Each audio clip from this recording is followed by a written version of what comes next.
nuestro compañero Javier Pérez Campos daba un giro de estos de guión de Hollywood, porque cuando todos creíamos atisbar, tocar ya la solución, Tornado de Fuego, que por cierto, viéndolos en imagen, son espectaculares y dan miedo, que no nos pille ninguno en el camino, por favor. Cuando teníamos casi claro el fenómeno, y es verdad que en Torrejoncillo había unos sectores quemados circulares muy parecidos a los que he visto ahora mismo en las filmaciones, en el ordenador de Carmen, y que seguro que vosotros podéis acceder, Tornados de Fuego. Cuando todo lo teníamos más o menos ceñido, y es siempre la humildad del misterio, Javi da un dato que no teníamos en cuenta, y que se puede corroborar. Nada quemado. ¿Qué clase de enigma se paseó por Valdepero, por esta localidad palentina, aquella tarde? ¿Por qué? Y nuestra descripción sigue con más testimonios. Doña Brígida, que tiene más de 80 años, sigue cortando leña, que es una demostración de vida en contacto con la naturaleza, tema de la primera hora de Milenio 3. Hablaba, pero vamos, sin ningún tapujo, pánico y muerte. Pánico entre las gentes, escondiéndose bajo tierra, y muerte porque hay alguien que no sé qué pasó con él. Javi, ¿cuál es su historia? ¿No pudo escapar a tiempo? No, el pobre Tomás Pastor, un joven de 16 años, se encontraba en medio de la era cuando todo se desencadenó, cuando él vio aparecer aquello prácticamente sobre su cabeza. Él no tuvo tiempo para correr, estaba con su padre. Entonces Tomás Pastor corrió a refugiarse a un corral cercano junto a su padre. Imagínate, su padre estaba agarrado a un carro que tenía 2 mulas. Las mulas, al ver aquello, se asustaron tanto que echaron a correr y salvaron la vida de aquel hombre, porque aquel corral se vino abajo y acabó con la vida de su hijo. Aquí tenemos a otro de los mártires del misterio españoles, que hay unos cuantos. Fenómenos extraños, más o menos comprensibles, han dejado vidas con nombre y apellidos en el camino, en la cuneta. Tomás Pastor. Su recuerdo, por supuesto, aún flota por el pequeño pueblo de Fuentes de Valdepero.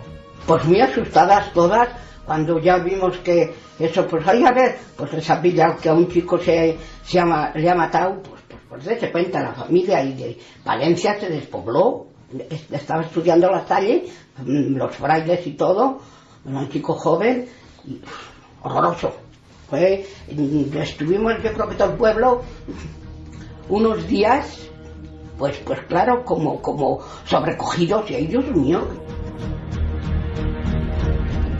Antes de saber más de la muerte, Javi, importante, ¿hubo comisiones de científicos, investigadores, personas del gobierno, militares, que llegaron a Fuentes de Valdepero para saber por qué ahí, solamente ahí?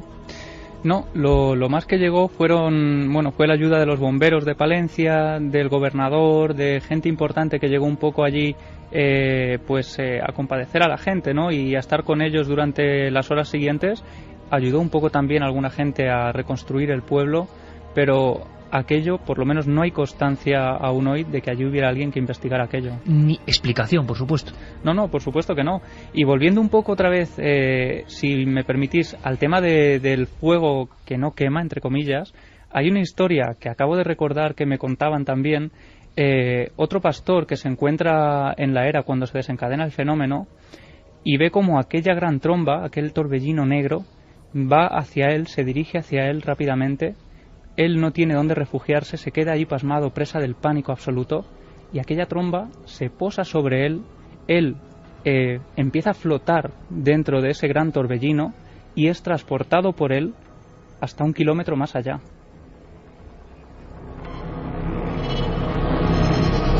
Que entra dentro de la posible lógica de un fenómeno que ha logrado arrancar una fuerza importante de aire capaz de transportar, claro, vigas, casas, personas. Ahora, salir con vida. Claro, los extraños que decían que se quedó de pie 1 kilómetro más lejos y completamente indemne, prácticamente. Más datos sobre Tomás Pastor. Hay que anotarlo ahora junto a Nicolás Sánchez Martín y tantos otros mártires del misterio españoles, con funestos encuentros cara a cara con la luz. El Colás, cerca de Cambroncino, unos 20 años de este encuentro, unos 20 años antes, se encuentra con esa luminaria que le viene cortando el camino, y quizá sacarle el puñal, fue lo último que contó, fue como un gesto, como decíamos antes un Carlos Yandres, que no se debe hacer ante lo desconocido, sea una tribu, sea una luminaria. Aquello le traspasó a él y al caballo y murió a los pocos días, con una especie de agonía terrible. Bueno, pues hay que saber más de la muerte de este hombre en el año 35, después de aquel paseo fúnebre de un misterio por Valdepero. Y las buenas gentes del lugar aún se acordaban de una escena que parece de película por el dramatismo. Esta escena. Era muy majo, pero allí quedó. Que dice que decía, ay, pero padre, quítame esta viga que me está ahogando, si no puedo, hijo, si no puedo. Y cuando ya la gente fue y empezaron a ir sacando, cuando llegaron él estaría un poco más pillado, pues ya le sacaron muerto.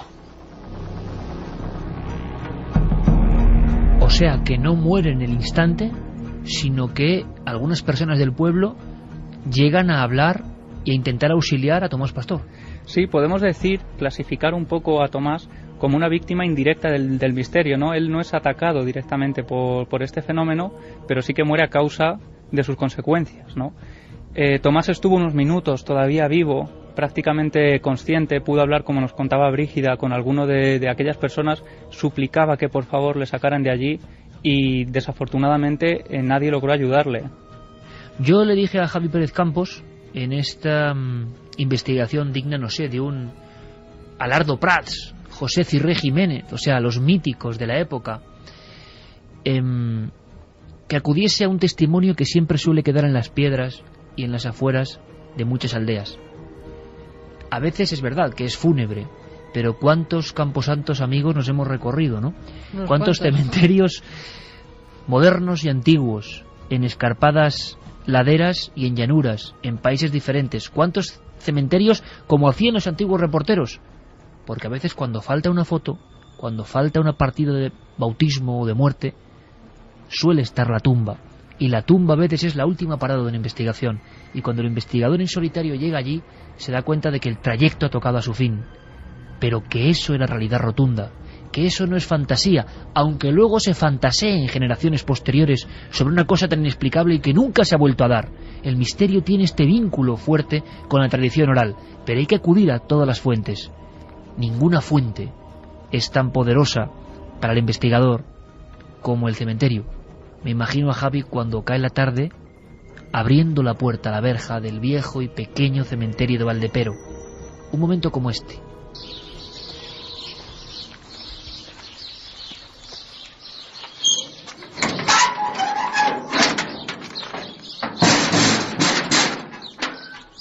Abres la puerta, se oyen los pájaros.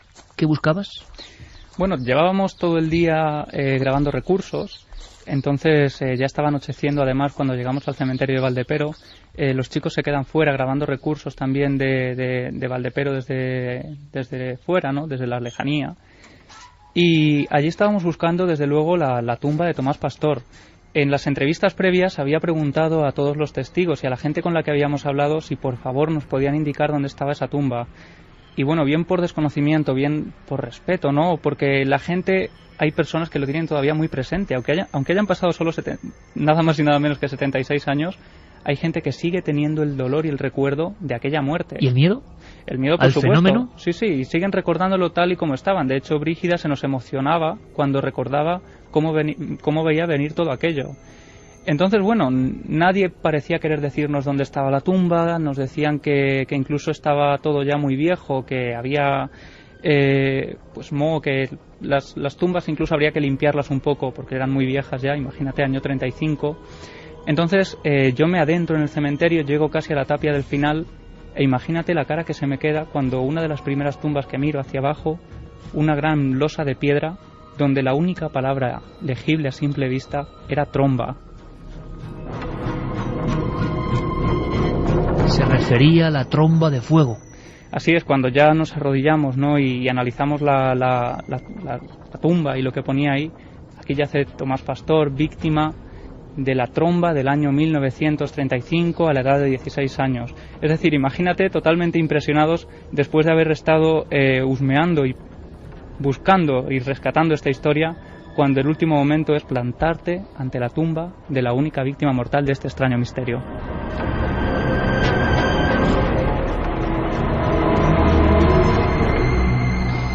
Se preguntaba Eusterio Alario, otro de los grandes reporteros de la época, en el año 35. Esta ha sido la tragedia, horrible tragedia de un pueblo labriego que vivía feliz. El misterio llegó hasta este lugar. Dice, pero flota un ambiente de incertidumbre y de pesimismo por el futuro. Algunos aseguran que ¿cómo amanecerá? ¿Cómo será la noche? ¿Y dónde nos recogerán para descansar? El reportero había llegado justo después del incidente. Estaba viendo todavía las ruinas casi candentes, piedra a piedra, por el rozamiento al caerse. Un pueblo derrumbado, nadie entendía nada. Seguramente el reportero Eusterio Alario, al hacer este reportaje, pues jamás imaginó que alguien 76 años después iba a seguir sus pasos e iba a terminar en la tumba, todavía sin alzarse, sin construirse en este instante del reportaje, para verificar que los misterios españoles a veces se olvidan, quedan perdidos en la hemeroteca, en legajos, no hay investigación, simplemente se mira el cielo como hicieron en Palencia y se reza para que aquello no vuelva. ¿Pero qué era aquello? Un enigma mortal que nos ha traído el reportero Javier Pérez Campos. Gran trabajo, amigo. Hasta la próxima. Muchas gracias, Iker. Y solo un último apunte. Imagina cuando llegamos también al lugar donde comienza el fenómeno, una gran explanada verde con varias paredes desperdigadas de adobe, alguna puerta, y de pronto casi tropezamos con una piedra que llega a la altura del tobillo, nos agachamos y era casi un homenaje a todo aquello. En esa piedra una palabra que refleja la angustia del momento. Solo se podía leer mort. Pues esto es crónica de una investigación y de la obligación como periodistas de rescatar esta España absolutamente ancestral, mágica, misteriosa, llena de cosas. Los archivos, las páginas sepias ya de los periódicos tienen tal cantidad de información, de película, ¿verdad? No solo la tumba, sino esos vecinos viendo cómo lentamente el fenómeno extraño, el extranjero, el forastero, el no invitado, se está paseando a las 2 de la tarde por un pueblo desolado. Ha caído la noche en el día, todos signos para algunos del fin del mundo, claro, ¿qué iban a pensar? Ahora bien, ha pasado tanto tiempo y solo podemos rodear el fenómeno con hipótesis. Solo él, solo el origen, solo el epicentro de este misterio sabe quién era y por qué llevó la desolación a un pequeño pueblo de Palencia que, eso sí, ha sabido levantarse y vivir feliz, pero siempre con ese recuerdo. No todo es lo que parece. Milenio 3, Cadena SER, Iker. Jordan nos dice, creo que para saber si fue un tornado habría que investigar si se produjo un incendio forestal, que es la base de estos tornados. Aparte de que es muy extraño porque los tornados de fuego se consumen rápido. Por cierto, Javi, ¿hubo algún incendio forestal que se sepa en ese momento para generar el fenómeno? No, prácticamente ninguno, y tengamos en cuenta la hora, la estación del año. Si ese fuego hubiera quemado, todo lo que estaba seco habría salido ardiendo, ¿no? Anaís Pascual nos decía, hola amigos, enhorabuena por vuestro programa, como siempre. Yo recuerdo que mi padre, cuando estaba de nómada en el Sáhara, una vez de patrulla sufrió algo parecido a lo que contáis. Para los nómadas es conocida la Cueva del Diablo. En una expedición sufrieron un siroco muy violento, tanto que tras su paso, que azotó varios minutos al convoy, varios de los que iban en la expedición aparecieron despellejados. Todos hablaron del fuego que salió de la Cueva del Diablo. Puede que la arena azotase con más fuerza, pero sinceramente hace mucho que mi padre no comenta nada acerca de este tema. La cueva es casi un tabú. Todos dicen que allí, además de murciélagos, había algo más, una huella de un pie inmenso, de gigante, y una sensación de desazón incomparable. ¡Qué maravillosa historia en tan solo unas pocas líneas! Maxi dice que es de Gerena y que lo del toro calcinado de la Calera, posiblemente por un ovni, se sabía en todo el pueblo, pero desangrado por un ciclón. Por cierto que hay muchas novedades, esto de los blogs como que florece, bueno, blogs o espacios, ¿no? Dentro de otros espacios, por ejemplo en nuestra web damos paso a un blog que se ha hecho mítico y mucha gente sigue con si es verdad o no es verdad, creo que es verdad, y con miles de visitas, el blog tuyo, Carmen, el de la nave de la moda, que está ahí y podéis acceder a él a través de ikergeones.com. Los que vayan a la página, buscando la página y sus contenidos, lo que hace Guillermo León, todo perfectamente ahí filtrado, colocado, noticias, de repente no solo la página o este blog de Carmen, sino que se han encontrado hoy con una enorme sorpresa. De alguna forma el gabinete del doctor Camacho y sus noticias insólitas y tóxicas, extrañas y tóxicas, su mundo, su forma de ver las cosas. No puedo añadir más, lo iréis descubriendo.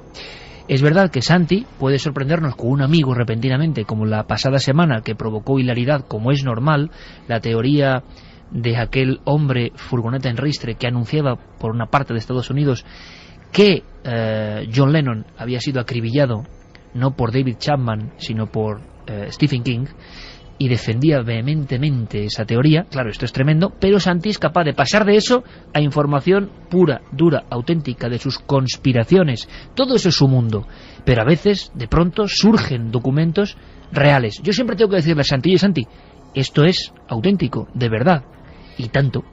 Y volvemos a los archivos del FBI, que están dando mucho que hablar. Claro, estamos en tiempo de lectura, análisis, y van surgiendo cosas. Algunas cosas tienen que ver con personajes muy famosos, con ovnis y también con increíbles explosiones de artilugios en los cielos. Que suene el piano, que llega el tiempo de Santiago Camacho.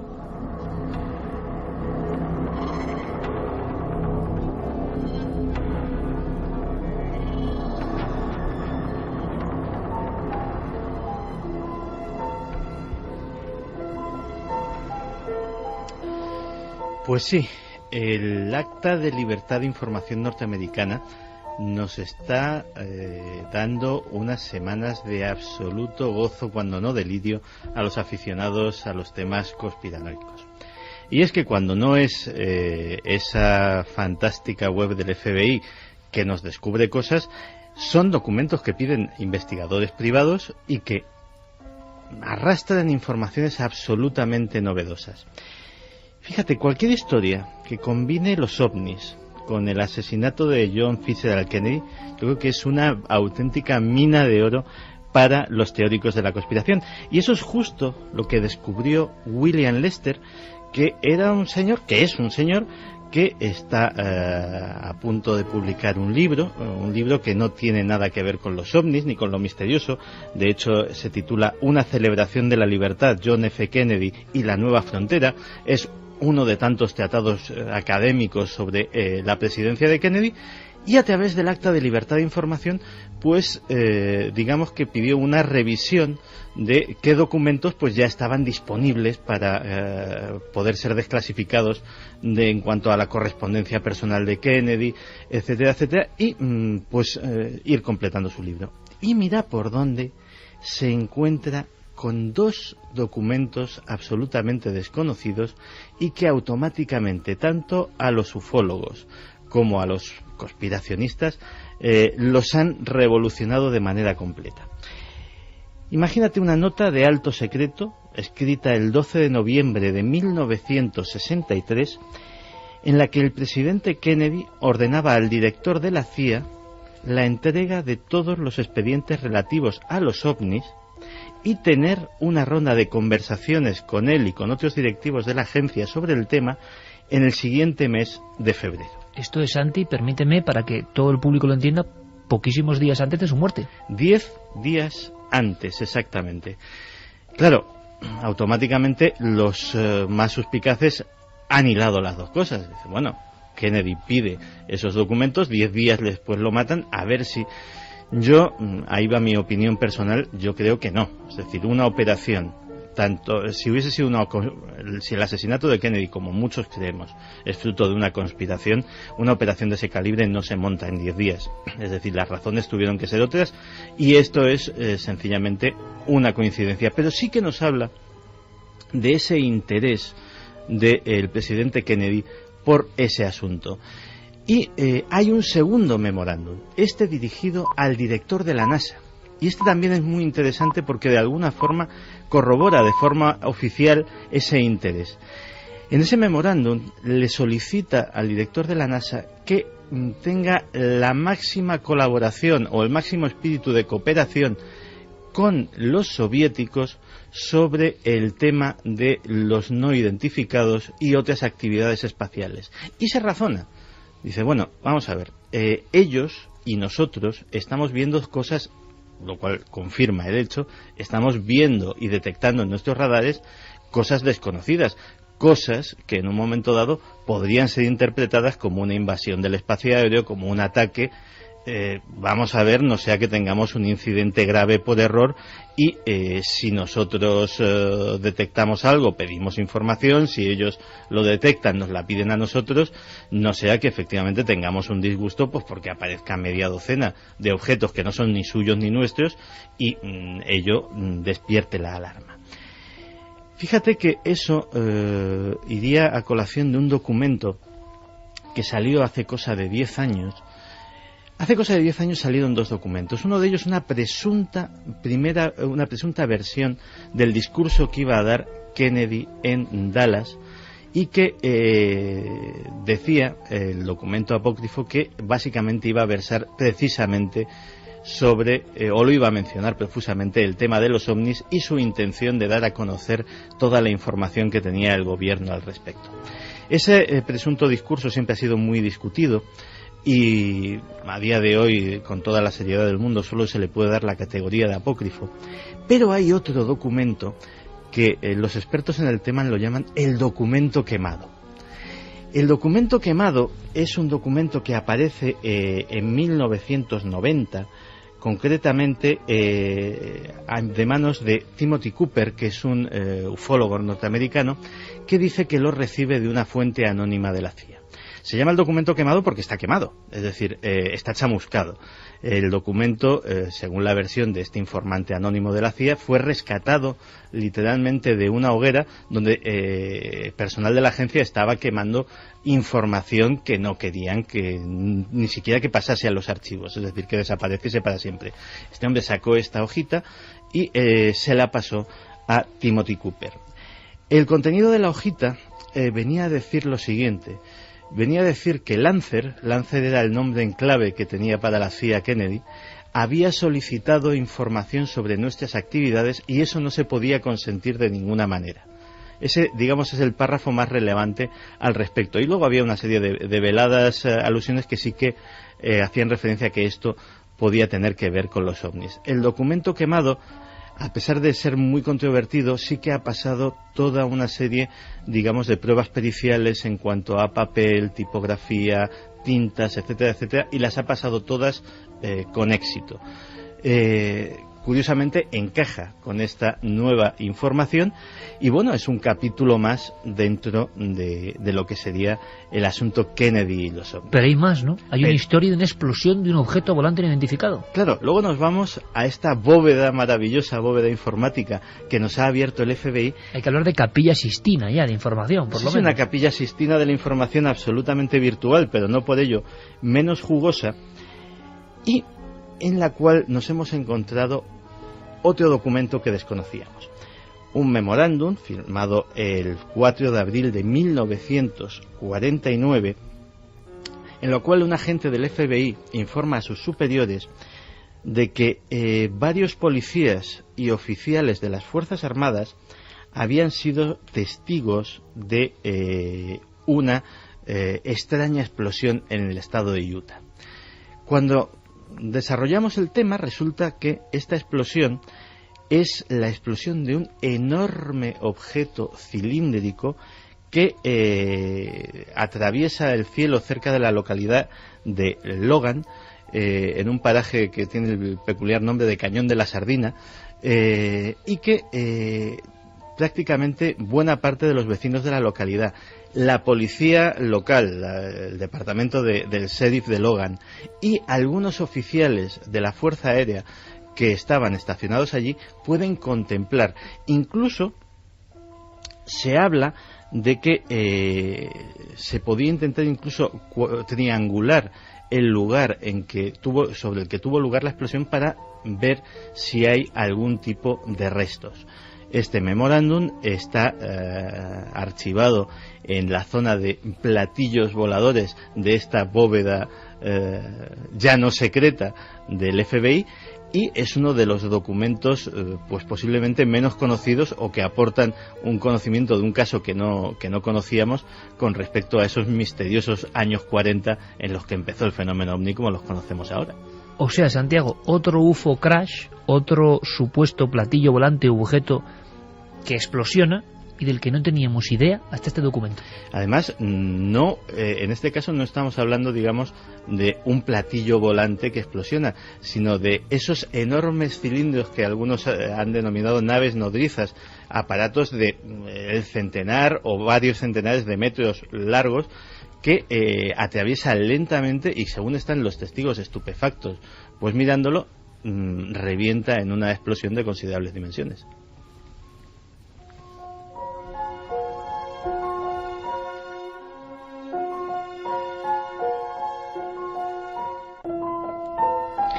Bueno, pues la CIA sigue arrojando información que es muy interesante, que está siendo analizada y, por supuesto, Santiago siempre dará buena cuenta de ello. Es raro un detalle, Santi. Antes de hablar de un tema ahora que da bastante miedo, hay unas imágenes tremendas de una niña encadenada.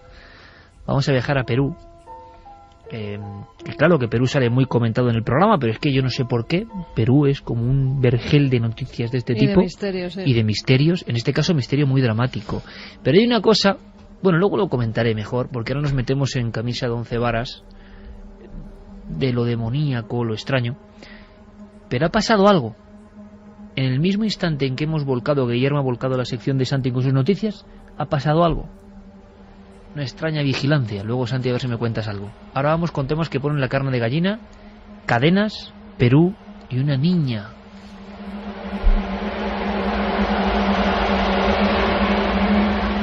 Creo que incluso hay sonidos que podían ser el inicio de esta historia absolutamente terrorífica. Bueno, pues si quieres pasamos a escuchar a esta niña de 16 años.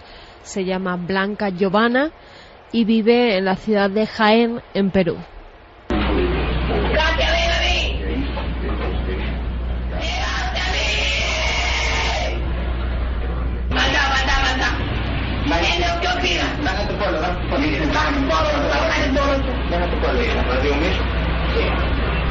Usted es científico, ¿no?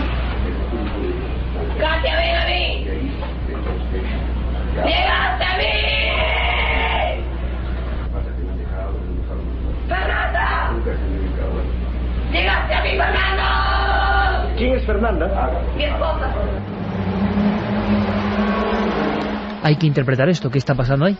Pues fíjate, esta es una chica de 16 años que hace 3 semanas estaba realizando la ouija con unos compañeros del colegio. A raíz de jugar, entre comillas, a la ouija, pues empieza a tener unos comportamientos extraños, hasta tal punto que los padres tienen que encadenarla directamente con una larga cadena para que no se haga ella ni daño ni haga daño a los demás, porque se lanza literalmente hacia las personas.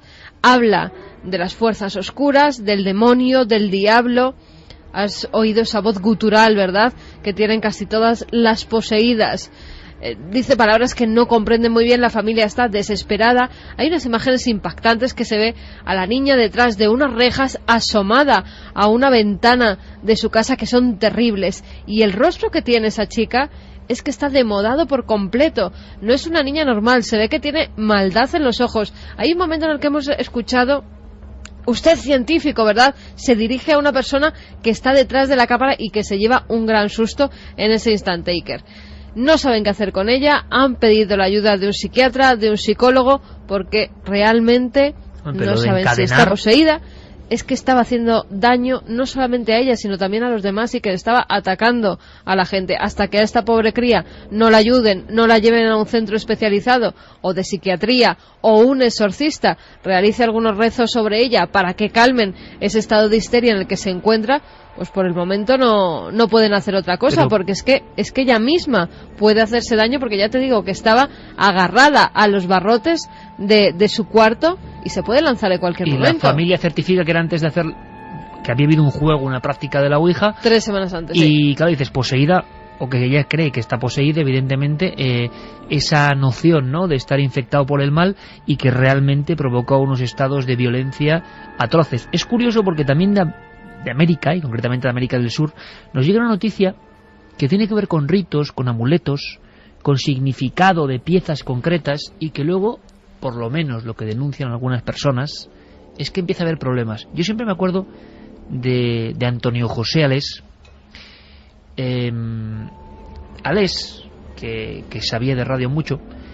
Algunas veces hablaba, yo tampoco lo entendía muy bien, pero daba mucho miedo escuchar a Alés cuando decía esas cosas, y tú te acordarás perfectamente, Santiago. Le llamaba gente de vez en cuando, era un programa como más de toma y daca, y él incluso aconsejaba a la gente, que es algo difícil, ¿no? Opinar y contar, bueno, pero aconsejar.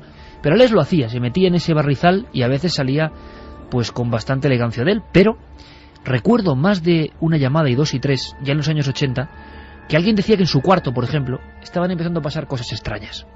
Un oyente cualquiera, escuchando la radio, años 80, 85, 86, recuerdo las llamadas de algunas personas que hablaban de una figura repentinamente junto a la cama o junto a la puerta, señalando un punto.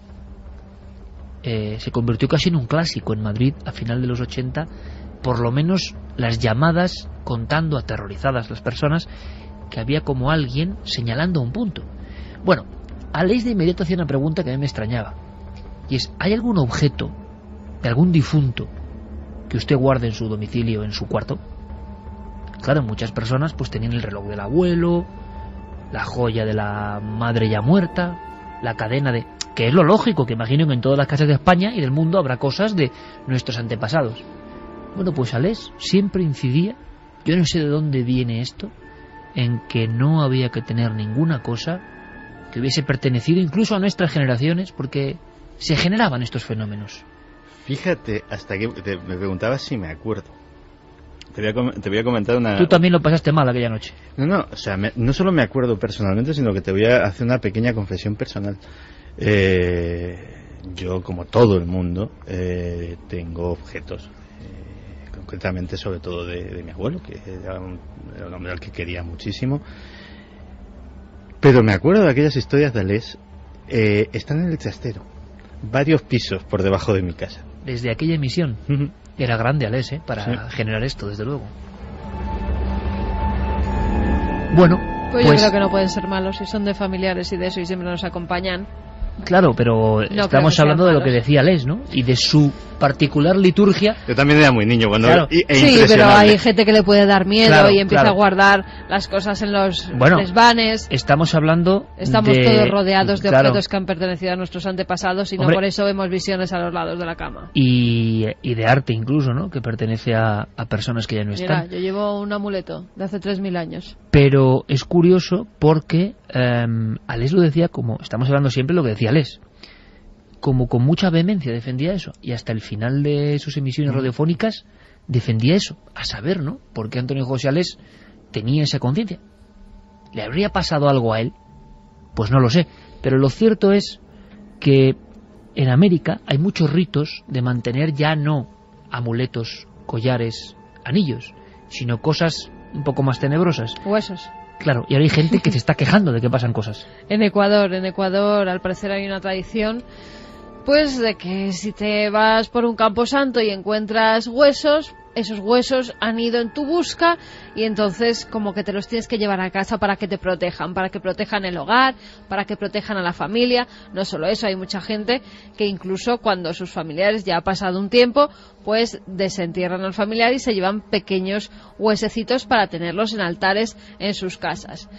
A raíz de eso, ¿qué está pasando? Pues que mucha gente dice que cuando ha entrado esa pequeña reliquia, ese pequeño huesecito en la vivienda, han empezado a ocurrir cosas. Fenómenos paranormales, puertas que se abren y se cierran, una especie de sombras que recorren los pasillos, las habitaciones, familiares que empiezan a sentirse mal cuando llegan a esa casa y no saben por qué, y no saben incluso que ese hueso está dentro de esa vivienda. El caso de Iker es que y que han descubierto quizá posteriori que estaba el hueso después de ciertos fenómenos. Efectivamente, muchos de ellos lo que han decidido es coger esos huesos y volver a la tierra, volver a enterrarlos, darles, en este caso, un entierro justo, digámoslo así, rezando unas oraciones para que esos espíritus, pues al parecer se calmen. Pero recordemos también que desde la Edad Media, pues las reliquias de santos han estado por todas las iglesias y por muchas casas, por muchas viviendas. Era muy normal tener esos relicarios en los que había pequeños huesecitos de santos, ¿verdad? Pero ¿y qué ha pasado? Que en Ecuador, en diferentes ciudades, ha habido personas que han denunciado lo mismo. Sí, que han denunciado lo mismo, que a raíz de tener esos restos de familiares, huesos sobre todo, en sus viviendas, que lo cogían como un amuleto para proteger a las familias, para proteger las casas, incluso lo tenían a la entrada de las puertas, en pequeños altares en las habitaciones, con estampitas. Era como algo en lo que tú crees y rezas, y a raíz de eso pues han empezado a pasar cosas extrañas. No sabían por qué, hasta que, bueno, cuando han enterrado los huesos, pues todo ha vuelto a la calma. Esto desde luego nos da una idea de en un futuro, Santi, hacer un programa casi igual como Alex, ¿no? Porque igual hay mucha gente que ha tenido fenómenos y que cree que hay esa relación, bien para desmitificar o bien para no. Pero me ha gustado mucho eso de cómo afecta la radio, ¿eh?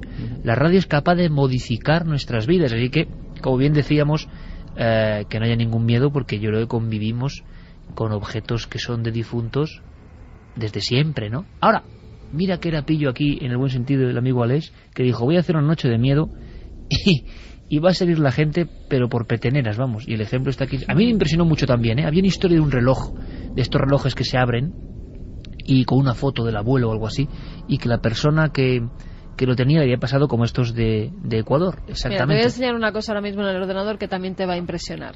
Ha sido un descubrimiento muy reciente, de hace unas horas. Una araña gigante. Una araña gigantesca.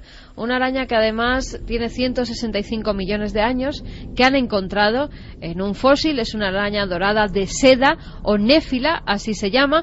Lo han encontrado en Mongolia, Iker, y solamente las patas miden 15 centímetros. Wow.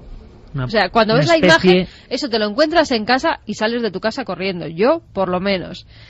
La tarántula Goliat es la más grande que conocemos en la actualidad. Y esta es como 3 veces más grande que la tarántula Goliat.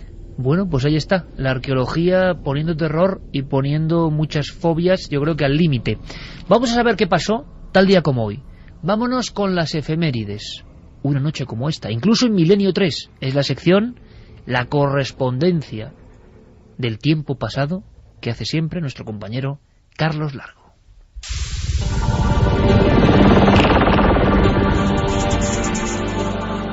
...24 de abril de 1964... el policía Loni Zamora informa del avistamiento de un extraño objeto en Nuevo México. Desde entonces, el suceso sería conocido como el caso Socorro. Entonces él se da cuenta que en la panza de este objeto hay un signo en rojo, que es una especie de V invertida, con una serie de líneas paralelas, 3 líneas paralelas en concreto. No se sabe si justo debajo de ella o por en medio. Se dijo que se había manipulado cómo era ese signo que encontraron en la panza del ovni. ¿Para qué? Para que las investigaciones pudieran llevarse a cabo en completo secreto. 24 de abril de 1967, el cosmonauta Komarov fallece tras múltiples problemas en la Soyuz 1. Su cuerpo acabó totalmente carbonizado.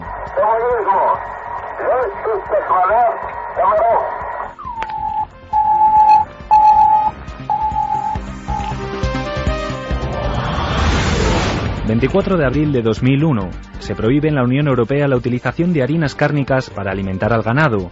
El motivo principal, la crisis generada por el síndrome de las vacas locas. El propio agricultor, el propio ganadero tiene una sensación de que, aparte de tener un animal enfermo y de ver en riesgo su propio medio de vida, tiene la sensación que en cualquier momento lo van a detener por envenenar a una población sin haber contribuido nada. 24 de abril de 2006, la efeméride de Milenio 3. La nave del misterio daba en primicia 2 sorprendentes noticias. La sonada detención de Zósimo Pascual Recuero al descubrirse el cuerpo de su hermana Aurora emparedada en su domicilio, y un extraño incidente ocurrido en el cementerio de Peralada, en Girona. Y se encontró con una otra lápida sacada de sitio, con un nicho abierto, con un ataúd reventado, abierto por todos los sitios, con todos los huesos y todas las sábanas por el suelo, y con un hornillo, con un cazo, con un tetabric de caldo y unas tazas, el cual se desprende de que hicieron hervir el caldo del tetabric con huesos y parece ser que se lo bebieron.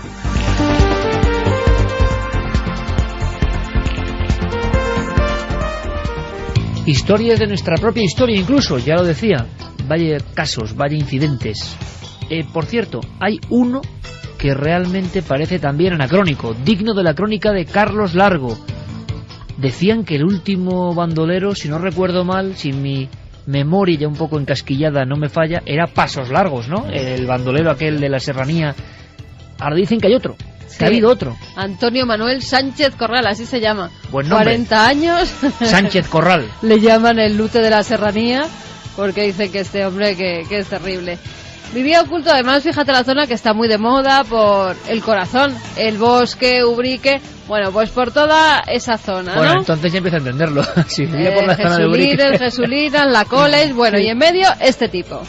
Este tipo Bueno. que al parecer tenía 2 tiendas de campaña, tenía 8 perros alrededor de esas tiendas de campaña, a los cuales tenía entrenados por si se acercaba alguien que atacaran. Pero no solo eso. Tenía medio secuestrada a una niña de 14 años que decía que era su mujer. Y además se dedicaba a plantar marihuana, Angelito. que fumaba y que además pues vendía, hacía trapicheos con la marihuana que plantaba. Las tiendas de campaña las iban moviendo para que no le pillaran, a veces se escondía en cuevas y también senderista o pastor que veía lo atracaba. Madre mía. Cuando este no iban por ahí senderistas, pues se bajaba, por ejemplo, la gasolina del Bosque y también la atracaba. Pero vamos a ver, aquello, como decía Fernández Girbal, ¿no? Historia de los bandoleros españoles, o de los bandidos españoles, había como una mítica, ¿no? Ahora ves esto de tiendas de campaña, la marihuana y no sé qué, y no sé, se desmenuza, se cae. El bandolero porrero. Es la cultura del low cost que ha llegado al bandolerismo. Esto ya no es lo que era. Absolutamente Bueno, deprimente. pues no, en serio, le han pillado porque tiene varios delitos, ya hizo otras cosas por las que estuvo condenado en Oviedo, al parecer estaba prófugo de la justicia y al final le han pillado casi con las manos en la masa. ¿Qué dirían Tragabuches, el Pernales y todos los míticos, no? Se echarían las manos a frío. Ahora mensajes. Vamos con los ganadores, Iker, de estos 3 libros, la trilogía de Santiago Posteguillo, Las Legiones Malditas, está publicados por Ediciones B. Ya digo, van a tener lectura para rato, Para 5 o 6 años, sí. Ahí está. Uno es para Sergio de Madrid, que nos decía: formo parte de ese 40% que estaría dispuesto a vivir en una tribu perdida, desligarte de ataduras tecnológicas, necesidades prefabricadas y egoísmos maniqueos suponen un paso vital muy interesante. Además, el poder acceder a un universo de conocimiento olvidado por la civilización moderna me resulta muy atractivo. Eso sí, con billete de vuelta, por si acaso. Mira, nos han escrito ya con cosas de amuletos. Juan José Aragón Pérez, que tiene un reloj de su padre que lleva puesto en la muñeca y que cuando lo encontraron muerto, pues desde entonces lo tiene, que todo lo contrario, que le tiene un apego y un cariño especial y que siente que él sigue estando con él Pues de genial. otra manera. Genial. Encarni de Lucena, que ha escuchado lo mismo pero con objetos comprados de segunda mano, que no sabes a quién han pertenecido y que el alma del difunto puede estar unidos a ellos. Oye, pues en casa habrá 15.000 libros de segunda mano, o sea que... Bueno, pues tenemos a todos los investigadores del misterio pululando por nuestras No bibliotecas. está mal, no está mal. No está mal, ¿no? Nos decía Antonio de Granada también que conoce a una familia de testigos de Jehová que ante una mala racha en la que el negocio les iba mal, la madre estuvo muy enferma, mientras estaba en el hospital el hijo menor incendió la vivienda y estuvo a punto de quemarse. Atribuyeron tal maleficio a una imitación de la Torre de Pisa, un edificio religioso de la religión pagana, según ellos. La tiraron y enseguida el seguro les pagó la reforma de la vivienda, el negocio remontó, la madre mejoró su salud. O sea, que otro objeto que daba mala suerte. Que sí, en principio daba mala suerte y cuando se deshicieron de él, pues Bueno, empezó es a ir que todo bien. hay cosas que impregnan mucho la mentalidad, eso de objetos que dan buena suerte y mala, es de lo que más funciona porque todos tenemos una tendencia, esta cosa nos da buena suerte y esta mala. Y luego el objeto de mala suerte es un chivo, nunca mejor dicho, un chivo expiatorio. Tú identificas en tu casa, esto es lo que me ha traído esta racha, haces el ritual de desprenderte de ello y de alguna manera es como las hogueras de San Juan, y estás iniciando la voluntad de iniciar una etapa nueva y algo de O como el mal de ojo, que si crees en él, pues hay gente que puede tener mal de ojo. Si no crees en él, no te afecta. Bueno, pues aquí hemos estado pues para dar oxígeno, para viajar por los mundos, para conocer historias de nuestra historia. Este equipo que en directo, como siempre, ha intentado que vuestra imaginación vuele. No hay viaje más fantástico que el que propone mentalmente, con los sentimientos, la radio. con Carlos Largo, Fermín Agustín, Noel Calero y todo este equipo. Santi, compañero, mañana nos vemos en Cuarto Milenio. Sí, señor. Por cierto, mañana con imágenes, detrás de la imagen, una historia tremenda. Mañana vamos antes. Sí. Ya podéis estar ahí ayudándonos, porque cuando vamos antes es mucho riesgo. 12:15. Además es que vuelve mucha gente de viaje, las vacaciones, siempre son fechas complicadas. Y es curioso... 12:15 de la noche. ¿Por qué? Porque ibas a decir que antes va... Y no estaba preparado. No. El asunto, hemos hablado de las tribus, pero es que antes en 4 hay un programa sobre aquellos perdidos en la tribu y demás, pero que vuelven a la ciudad. Es decir, los nativos de esas culturas es muy divertido, vienen a vivir en nuestro mundo. Yo ya he visto algunas Es imágenes, curioso lo que hemos hablado. Muy divertido. Claro, es curioso que hemos estado hablando de esa conexión de mundos, ¿no? Os esperamos mañana sobre las 12:15 para que este viaje semanal que hacemos con la radio y la televisión prosiga con un único sentido, que en estos tiempos tan apretados, tan angustiados para muchos, hay un poco de alegría y de esperanza, de imaginación y de búsqueda. Y que la alegría para toda la gente que lo está pasando mal, muchos sin me ha extrañado, me han escrito esta noche y son diferentes teléfonos abandonados por sus parejas en el mismo día. Mucho ánimos para ellos, seguro, sí, además es raro, pues mucho ánimo para ellos que lo están pasando bastante mal. Alegría, que escuchen esta canción, que se la pongan por la mañana, seguro mucha que les fuerza. ayuda. Y la próxima semana tenemos una cita. Estoy seguro, y dedico este programa, lo dedicamos, Carmen, a todos los amigos camioneros, a todos los amigos de la rosca, a todos los taxistas, a todos los transportistas, a toda la gente que ahora mismo circula a 4 ruedas. Hay todo un universo que íbamos a intentar diseccionar, paso a paso.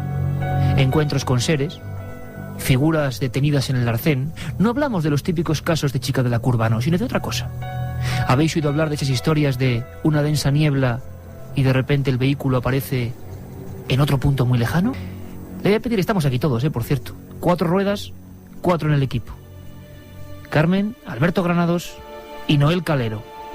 Hoy en vez de mandos tiene un volante. Hoy nos metemos todos en situación. El equipo de producción de la cadena SER ha vuelto a las andadas, en el buen sentido. Tenemos dramatización. Luego vamos a intentar conocer la verdad de esta historia. Yo, por supuesto, como siempre, he recreado y dramatizado. Hemos cogido quizá el peor de los casos. Puede ser. Hace un tiempo investigué en un libro que se llamó La noche del miedo unos sucesos ocurridos en un punto concreto de la Nacional 5, a su paso por la base de Talavera la Real. Con todos los testimonios que recogí, con fragmentos de uno, ideas de otro, hemos intentado componer la biografía de un personaje que allí conocen como la Portuguesa. Hay quien habla de una mujer atropellada. Hay quien habla de una visión de una especie de mendiga con un niño en brazos que se cruza en mitad del camino. ¿Habéis oído hablar de estas historias? Carmen, antes de escuchar la dramatización, de meternos en 12 minutos de auténtica tensión, abrimos líneas. Claro que sí, que hay líneas abiertas en esa vía de contacto 7640, palabra clave Milenio, espacio y como siempre lo que queráis. Además, sí que hay mucha gente que en estas fechas está viajando en estas carreteras por la noche para reunirse con su familia mañana, ya hoy, que es el día de Nochebuena. Todas esas personas que van, que pongan el oído, que lo agudicen y que se metan en la historia, en esta terrible historia ocurrida en una carretera como las que ahora van circulando. Bueno, además, no es difícil quedarse con esta historia.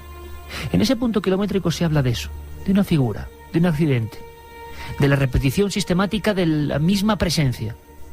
Y también hablan de militares que vieron algo, de algunos que incluso dejaron una carta escrita y se pegaron un tiro en la boca después de estar obsesionados con esta aparición. Noche de invierno. Noche como la de hoy.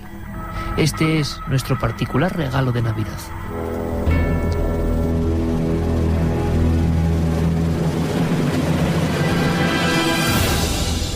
¿Has visto eso? ¿Qué? ¿Qué ha pasado? ¿Qué pasa, Antonio? Mujer, ¿no te has dado cuenta? Estaba allí, junto al árbol. ¿No lo has visto?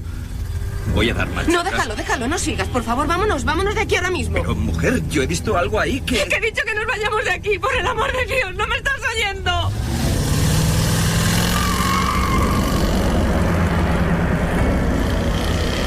Aquel matrimonio, regresando de sus vacaciones, circulaba por la vieja Nacional 5.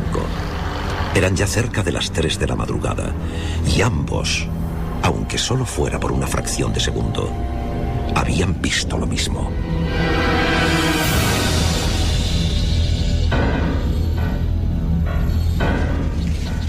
Yo te digo seguro que eso son fantasías. ¿Cómo demonio va a haber una mujer ahí a esas horas bajo la tormenta? Tú lo que pasa es que te habías pasado con el champán. Que no, que ya sabes que no bebo, Ruiz. No me vengas con tonterías. Estaba allí y yo la vi. Estaba mirándonos fijamente, muy cerca del arcén. Mi mujer desde entonces tiene pesadillas. Esa noche se puso muy nerviosa porque la vio como yo. En un primer momento no quiso decírmelo, pero fue al parar cuando le entró la histeria. Yo miré hacia atrás por el espejo y no lo sé. Había algo. Era como un traje blanco moviéndose. Un traje roído, como de mendiga, lleno de manchas. Creo que era una mujer con el pelo mojado. Dios. Lo que no puedo olvidar es la cara alargada, huesuda, acercándose entre la oscuridad. Es algo que no se me va de la mente. No se me va. Caramba, Antonio, no te pongas así. La verdad, yo bromeaba, pero te juro que no quería... Estaba bajo el árbol y juraría que lo que acunaba era un niño. La vi como en un flash, en el momento de dar las largas. Estaba allí, Ruiz, te doy mi palabra que estaba allí y que quería decirnos algo. Pero seamos lógicos. Quizá fuese una vagabunda, alguien perdido en mitad de la lluvia. Tampoco es demasiado extraño. Es que había algo más. Algo que no estoy seguro de si es imaginación mía, porque ni siquiera se lo he querido preguntar a mi mujer. Pero... vi algo que le caía por las piernas. Algo que me dio la impresión que era sangre. Como si aquella mujer perdida acabara de ser acuchillada o asesinada allí mismo. Durante varias noches Antonio Beltrán no pudo conciliar el sueño. Más de una vez estuvo tentado de coger el coche y acercarse de nuevo a aquel lugar en mitad de la madrugada. Pero al final algo, quizá el instinto, le hacía desistir. A pesar de ese miedo, su curiosidad iba creciendo, al mismo tiempo que el silencio de su esposa se hacía cada vez más profundo y distante. ¿Qué te ocurre, mujer? Te veo muy desmejorada. Nada, tómate el café. Son esos sueños que no me dejan en paz. ¿Sueños? ¿Y qué es lo que sueñas, querida? Tú también lo haces. Me he despertado varias noches y te he visto hablando solo. Es como si los dos estuviésemos soñando lo mismo desde aquella noche. Por favor, basta ya de seguir con esa historia. Lo que vimos fue un simple reflejo. Mira, he leído en un libro que los científicos tienen una explicación para estos efectos. La lluvia, los faros del coche y el asfalto producen una especie de... Lo que tú digas. Me vuelvo a la cama. La necesidad de saber quién era aquella extraña mujer y qué hacía allí crecía cada vez más en el interior de Antonio Beltrán. Al mismo tiempo era consciente de que casi todas las noches algo se cruzaba en sus sueños, una y otra vez, con gran definición. Era sangre, viscosa sangre humana, chorreando en un reguero carretera abajo, hasta humedecer la tapia blanca. No te negaré, querido amigo, que más de uno de los soldados han visto lo mismo que tú. ¿Pero exactamente en el mismo sitio? Junto a la vieja tapia, bajo el árbol, allí mismo. El despacho del sargento Arias era austero y viejo. Desde la ventana podía verse la carretera y el punto exacto del que estaban hablando.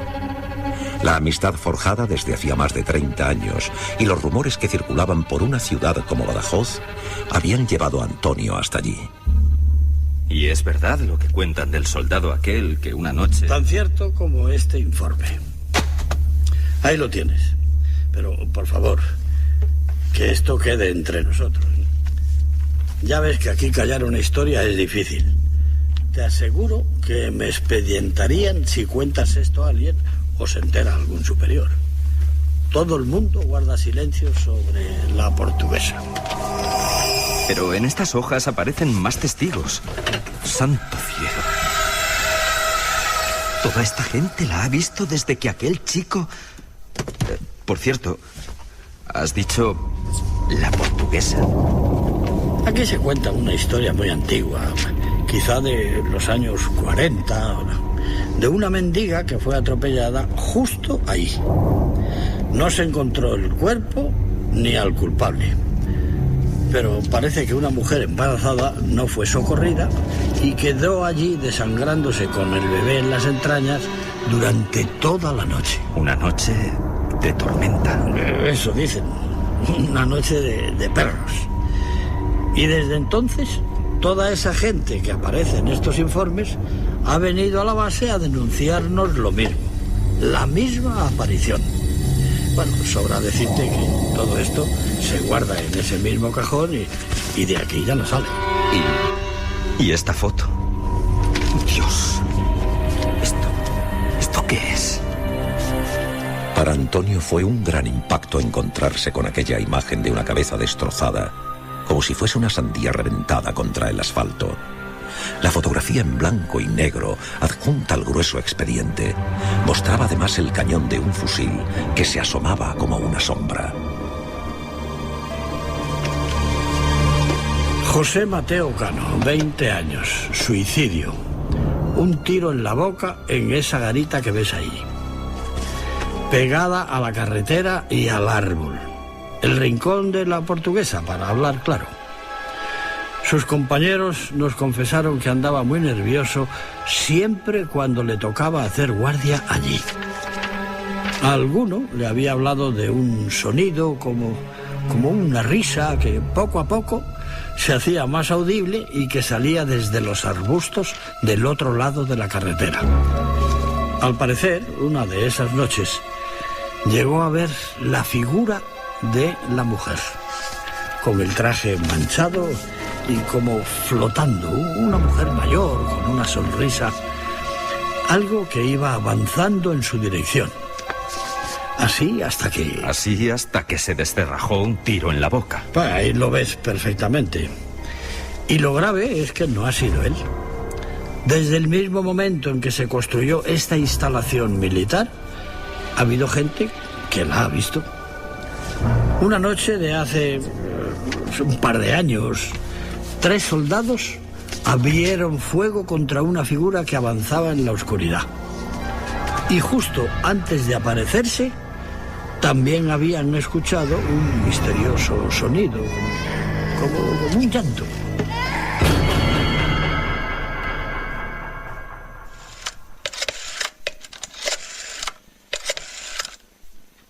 Hola, cariño, ¿cómo estás? He descubierto algo importante.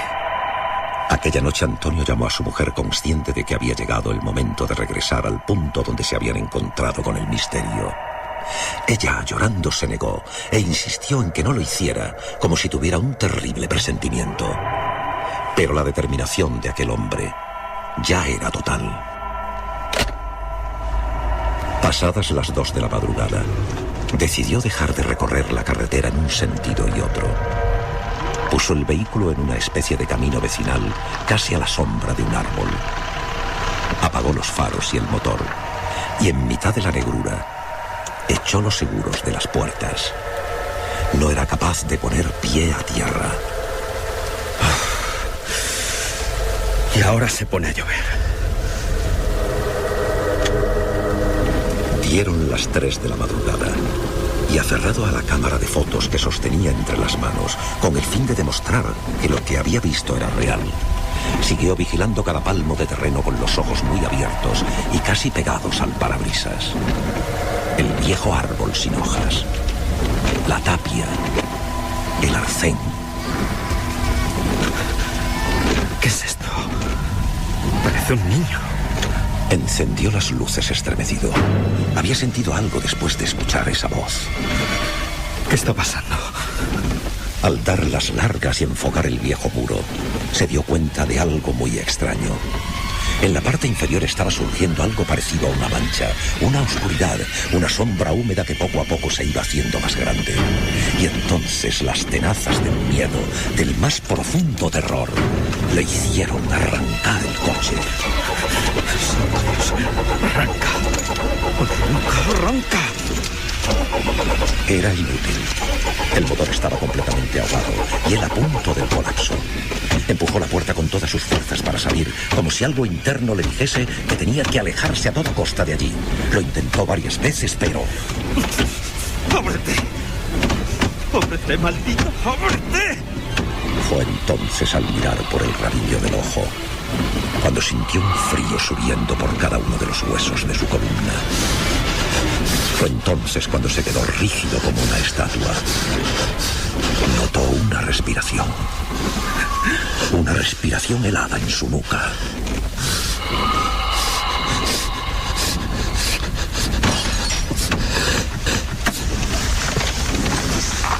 ¡Socorro! ¡Ayuda! ¡Socorro! ¡Socorro!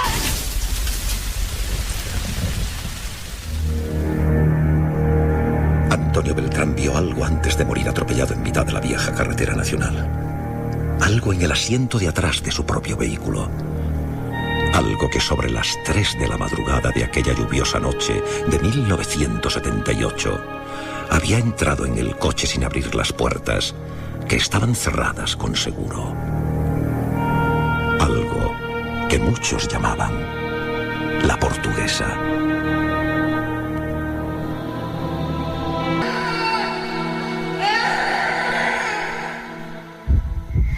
¿Hay algo que nos quieras contar desde el otro lado? Manda un SMS al 7640. Escribe la palabra milenio, espacio, y lo que nos quieras contar. Comentaristas de Milenio 3. Siempre al otro lado. Cuando estoy muy agobiado, un par de licores es lo mejor. El mundo se vuelve maravilloso. Con 2 cervezas se me quita la vergüenza. Me convierto en una persona más sociable. A mí el vino me sienta genial. Con 2 o 3 copas me transformo en un tío muy divertido. No me conoceríais. Te puede parecer que un par de copas de alcohol te convierten en la persona que te gustaría ser, pero al volver a la realidad, el que lo paga eres tú. Si conduces, no pruebes ni una sola gota de alcohol. No podemos conducir por ti. Dirección General de Tráfico. Móviles no, perros no, silencio sí, prohibido parar, prohibido El arrancar. día siempre está escrito. La noche por escribir. La noche es para reír, jugar, bailar, disfrutar. La noche es para los búhos. Entra en su magia con Licor 43. Búho 43. Nadie sabe más de la noche. El demonio, un personaje fruto de las creencias religiosas. ¿Una figura producto del miedo y la superstición de una época oscura ya pasada? La respuesta es no. En La Iglesia y sus demonios, la periodista Carmen Porter demuestra que esta figura y su halo de maldad están más vivos que nunca. Editorial Edad presenta La Iglesia y sus demonios de Carmen Porter, una obra que les sobrecogerá. ¿Estás preparado para lo que pueda venir? Milenio 3, con Iker Jiménez y todo su equipo.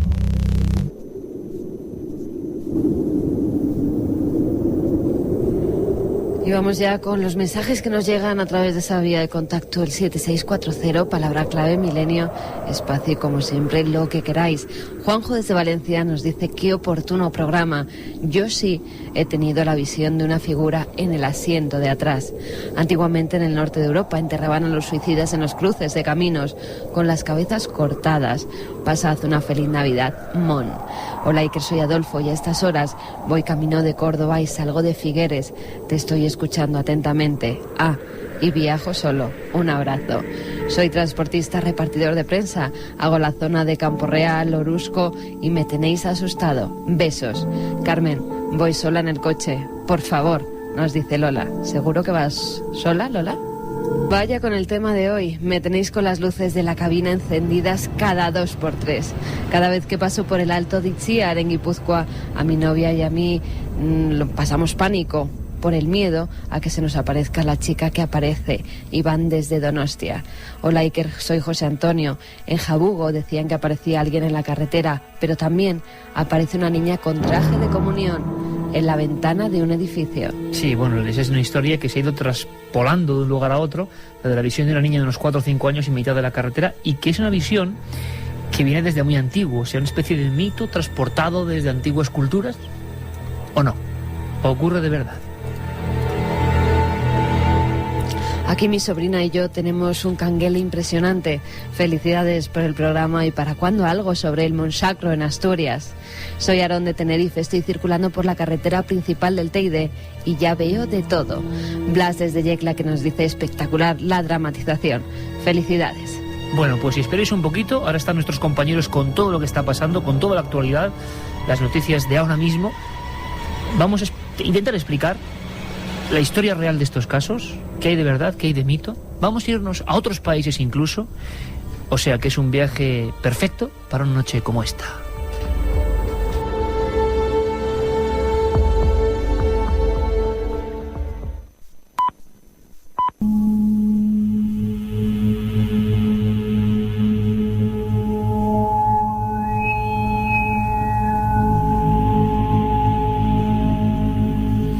Y 5, regresamos después de la información. Vuelve a cambiar el ambiente. Noel Calero en la nave del misterio, que hoy repetimos, bueno, pues vaga por diversos rincones de España y de todo el mundo, por las carreteras secundarias sobre todo. Nuestro compañero Alberto Granados, que luego nos va a hablar de extraños casos con una densa niebla. ¿Leyenda urbana o realidad?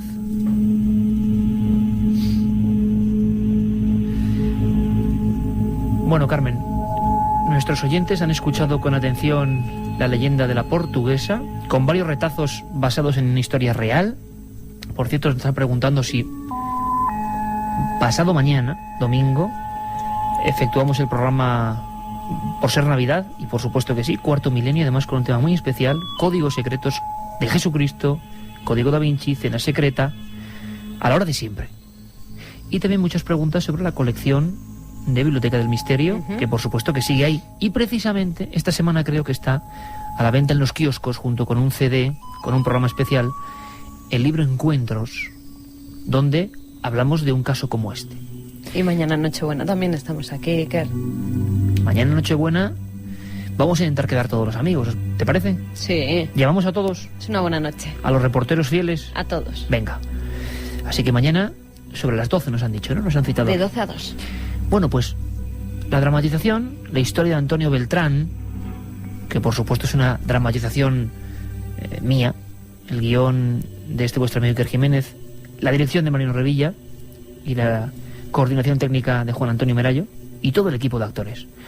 En el fondo, a veces la realidad supera cualquier ficción. Y si no, escuchad a Andrés Herrera, que fue militar, hoy es policía en Badajoz y buen amigo de este programa, y que se encargó desde dentro de la base de Talavera la Real de recopilar algunas historias relativas a ese punto concreto, a esa carretera, a ese lugar donde hemos querido recrear nuestra historia. Le escuchamos.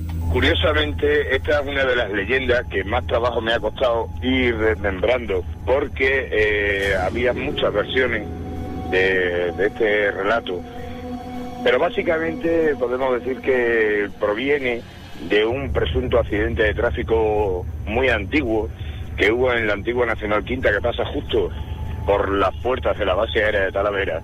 Y curiosamente ese accidente ocurrió precisamente en lo que era la garita de combustible viejo de la base aérea de Talavera, precisamente en la famosa garita donde ocurrió otro suceso tan truculento como el que ya conocemos del Hombre Verde.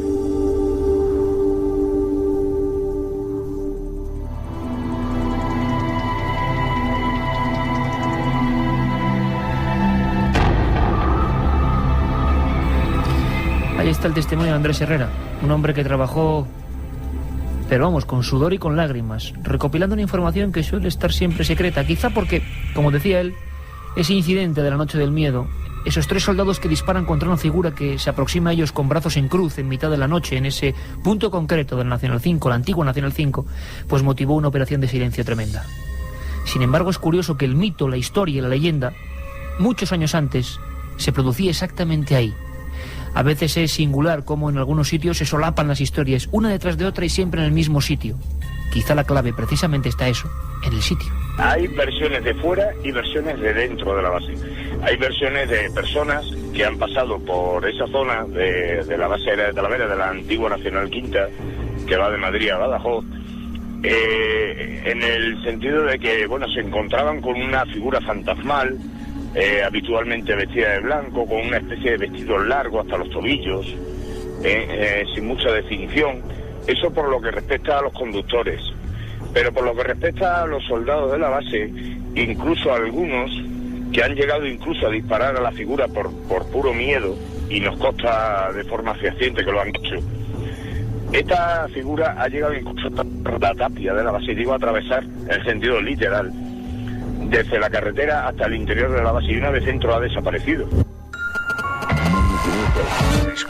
Manda un SMS al 7640. Escribe la palabra milenio, espacio y lo que nos quieras contar. Comentaristas de Milenio 3. Sabemos que siempre hay alguien al otro lado. 2:10. Siempre en directo. La nave del misterio, por cierto, si estáis circulando por esas carreteras, ante todo por encima del miedo, de las historias, de que nos contéis vuestros casos, mucha precaución, que estas navidades hay que celebrarlas pues todos juntos. Por cierto que, hablando de eso, de los lugares, ¿por qué los cruces de caminos? Antes un amigo daba una interesante nota un tanto macabra, los suicidas desde el medievo, enterrados, decapitados en esos cruces de caminos, los cruceiros de la Galicia profunda. Tenemos la suerte de contar con otro buen amigo, que es el antropólogo José Luis Cardero, que ha investigado este asunto y el miedo a los aparecidos, el miedo a la noche, el miedo a los caminos. Había una vez un viejo investigador que me dijo: es la prueba del caminante solitario, y me hacía la siguiente propuesta: ir por un camino de noche y encontrarte con alguien que avanza en la absoluta lejanía. ¿Tú qué haces, Carmen? ¿Te apartas? ¿Te das la vuelta? ¿Te cruzas con él? Es una figura sombría que se aproxima. Me escondo. ¿Ves? Es curioso, porque quizás sea un hombre tan asustado, una mujer, como cualquiera de nosotros, pero el entorno, la noche, el hombre es un ser diurno, hace que nos protejamos con ciertas defensas. Sitios marcados, más que por el misterio, por el miedo. Se lo preguntábamos a él. Esos lugares en donde se aparecen suelen ser lugares que tienen unas características especiales, como tú sabes perfectamente. Es decir, son, por ejemplo, los caminos, son las encrucijadas, o pueden ser, por ejemplo, determinados lugares en donde la tierra confluye con el mar, o la tierra confluye con un río, en pantanos, es decir, en lugares que son que tienen unas características especiales, unas características de límite, ¿no? En los años 70. En mis manos este libro, un clásico, tiene casi 30 años, se llama Los hombres de negro y los ovnis.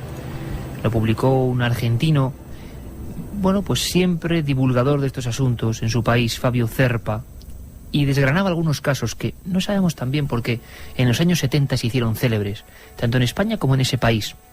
Encuentros en la carretera, podría titularse este programa. Encuentros con lo desconocido. ¿Tienen explicación? ¿Son mitos?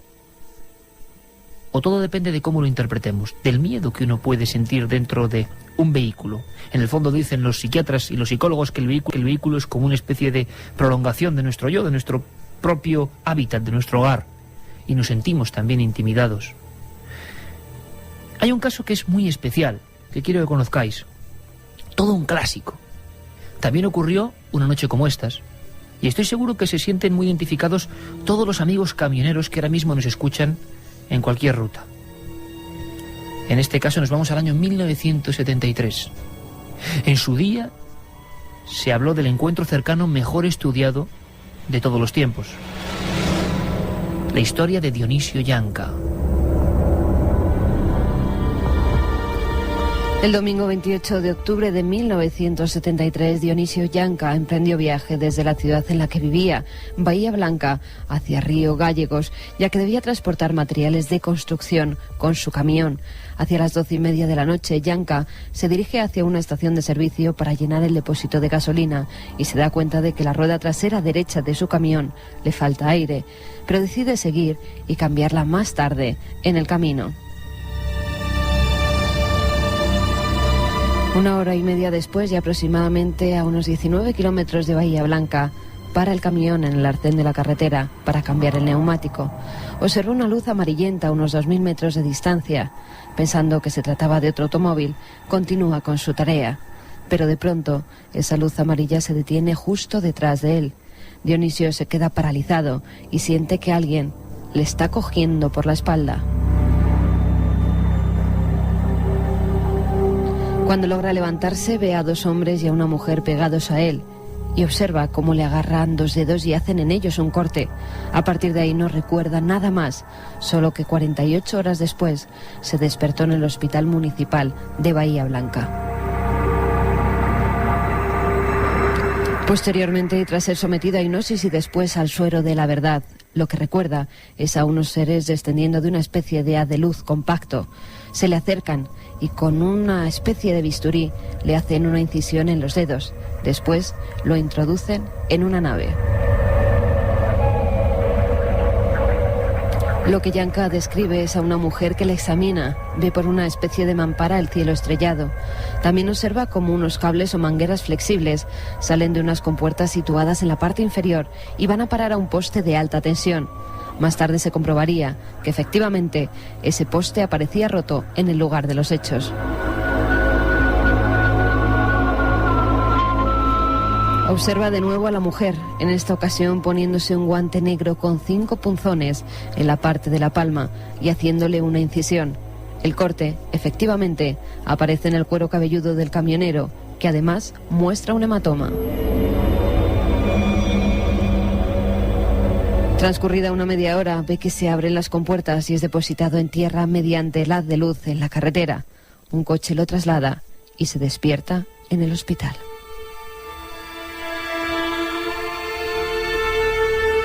Ese es perfectamente contado el caso Janka. Lo que ocurre es que Dionisio, un camionero, fue casi conejillo de indias de un montón de médicos e investigadores. Es lo de siempre, porque un camionero humilde va a inventarse esta extraña historia que no le reportó ningún beneficio.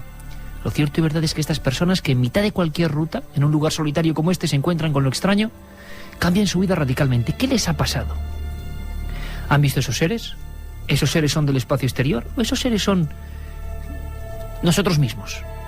Porque hay una versión mucho más inquietante de todo esto. El investigador Jacques Vallée, astrofísico, estudió algunos casos como el del francés Frank Fontaine, también en una carretera, en el cual ocurrieron cosas demasiado raras. También una luz, un destello y no recordar nada. Con el tiempo, un espacio frío parecido al que describe Dionisio Janka. Y también una serie de manipulaciones. Pero luego las pistas, aunque nunca se pudo descifrar del todo esta historia, es que ese hombre quizá fue secuestrado realmente por miembros de algún servicio de inteligencia que estarían haciendo una especie de estudio, fijaos qué fácil es hacerlo, sobre cómo se comportaría una persona que cree haber sido abducida o secuestrada por seres desconocidos.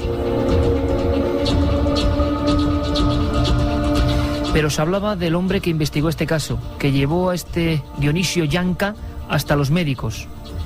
Es el primer caso de la historia en que un testigo es tratado a nivel forense con pentotal sódico o suero de la verdad. Y nos lo cuenta él, Fabio Zerpa. Le mostraba los test psicológicos de este hombre que tenía muy escaso nivel de coeficiente mental. No podía inventar todo lo que nos contó a 9 médicos argentinos. Puse a médicos junto conmigo a investigar.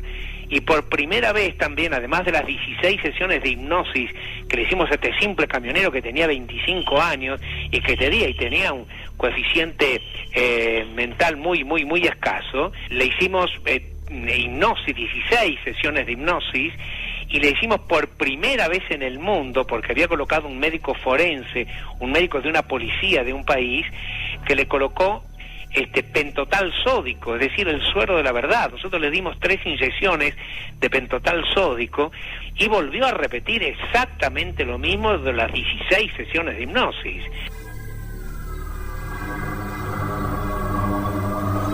En cualquier lugar, una luz y apenas unos recuerdos. Dionisio Janka, poco a poco, como ocurre en muchos casos, empieza a interiorizar su propia historia. Y como es lógico, tras ser visitado por médicos, por forenses y que nadie le dé una explicación a lo que le ha ocurrido, acaba convencido de que es una especie de elegido de seres del cosmos. ¿Quiere decir esto que Dionisio Janka estaba loco o que se volvió loco después de la historia? Ha ocurrido en muchos casos. La experiencia, el shock es tan fuerte, yo creo que algo ocurre, pero después el criterio se desmembra, se creen cosas de las que no hay pruebas, y las personas acaban imbuidas en una especie de psicosis. El propio Zerpa, que llevó a este hombre ante los médicos, que hizo una serie de pruebas, cree que hoy, 32 años después del caso de Bahía Blanca, este hombre ha perdido sus cabales. Con los test psicológicos que teníamos, hicimos electroencefalogramas, para mí en este momento y para nosotros ya no es un buen testigo. ¿Sabe por qué? Porque ahora piensa que es un hombre llamado por los extraterrestres que vinieron a contactarse con él y se siente un poco de Dios. Y ahí es cuando nos equivocamos. La pregunta sería, ¿cuántos de estos hombres y mujeres que se encuentran con lo extraño en cualquier carretera, pues han visto algo realmente? Algo que les ha cambiado la vida y luego no han sabido interpretarlo. Vamos a escuchar ahora qué dicen nuestros amigos en el 7640. Quizá ellos tengan una opinión mucho más cercana a la realidad.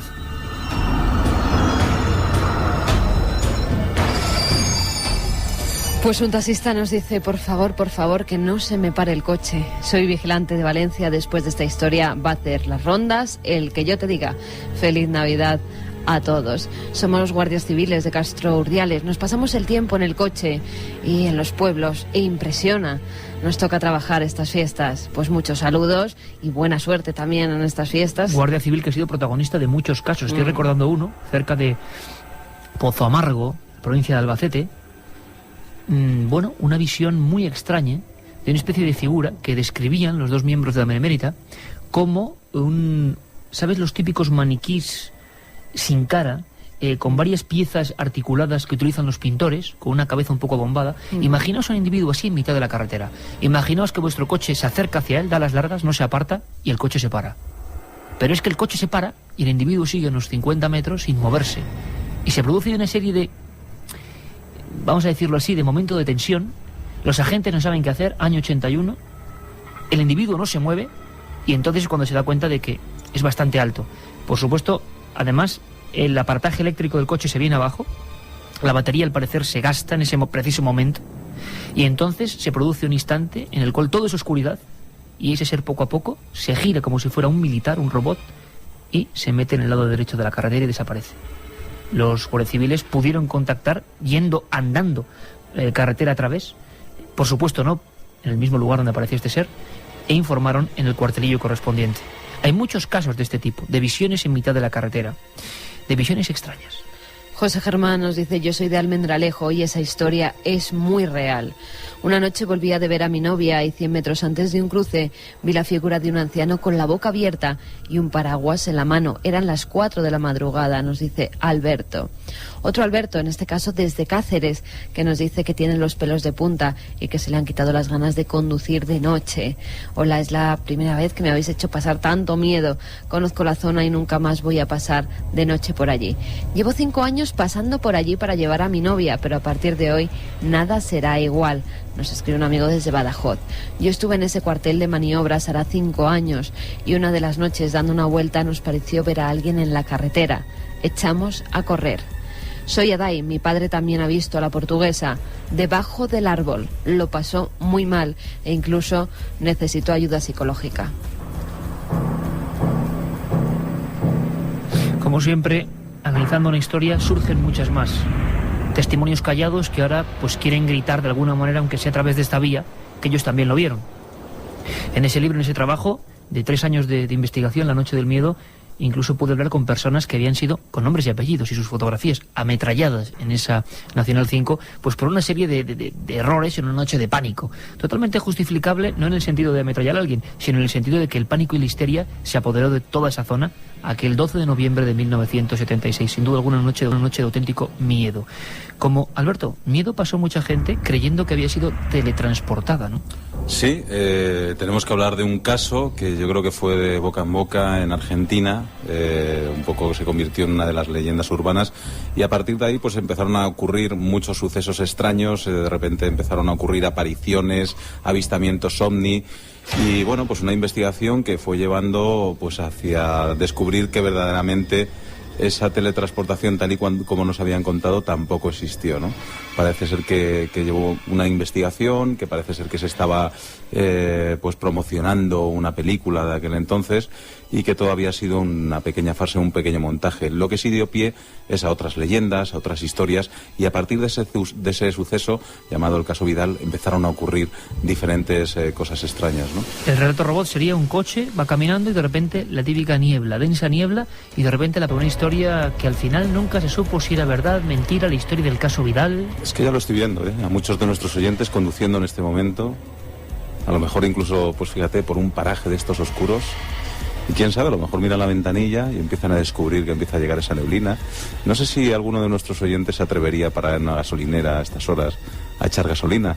A lo mejor resulta que en vez de cobrarles en euros, pues no sé, les cobran en otra moneda. En ducados, ¿no? Antiguos. Porque hay una historia muy bonita de viajes en el tiempo, ¿no? No solo en el espacio, sino en el tiempo. Parece un mito que se repite. Y tú sabes, Alberto, que hay ahora muchos amigos de muchas gasolineras solitarias, ¿verdad, Carmen? Que nosotros, por ejemplo... Carmen y yo cuando vamos de viaje es que vamos en todas. Y además por la noche, casi siempre viajamos también de noche por esas carreteras. Fíjate, yo voy a mandar un abrazo hace poco. ¿Dónde fue? Yo creo que por Tarancón o algún sitio hacia el sur de España. Nos decían que eran devotos de Milenio 3, pero también en la Sierra de Urbasa. ¿Tú imagínate qué lugar? La Sierra de Urbasa, un pequeño surtidor, seguro que me está escuchando ahora este amigo, una de estas gasolineras solitarias, ¿no? Que se queda casi sin luz en mitad de las montañas de Navarra. Pues imagínate la noche como esta, Alberto. Bueno, reportaje ideal para un día como hoy. Sí. Mucha gente está viajando, ¿no? Ante todo precaución, eso sí. Y además, como tú decías antes, siempre la misma historia. Un coche, aparece niebla, despiertan, ha pasado pues a lo mejor 48 horas, 24 horas y han recorrido una cantidad increíble de kilómetros, empiezan en otro o despiertan en otro sitio, ¿no? En el caso de este caso Vidal, pues despertaron al cabo de 48 horas, era de día, ellos vieron que su coche... Cuando salieron fuera empezaron a mirar, estaban en un paraje inquietante, extraño para ellos, vieron que el coche estaba totalmente como si hubieran pasado un soplete por el coche y lo hubieran prácticamente oxidado toda la pintura, y descubrieron, pues eso, preguntando a la gente, el motor funcionaba, arrancaron el coche, empezaron a preguntar a la gente y todo el mundo diciéndoles que estaba en México, ¿no? Llegaron, se supone o cuenta la leyenda, que llegaron incluso al consulado.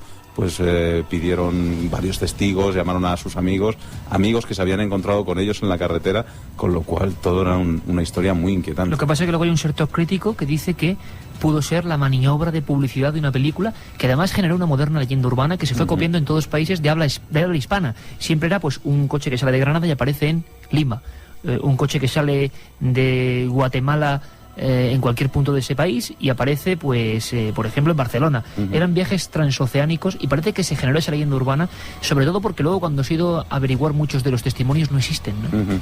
Sí, y además también incluso se cree que esa posible investigación de esa película también fuera también una leyenda, con lo cual siempre se queda ahí ese misterio dando vueltas y no se sabe muy bien en qué ha acabado, ¿no? Alberto, muchas gracias. Nada. Y buen viaje.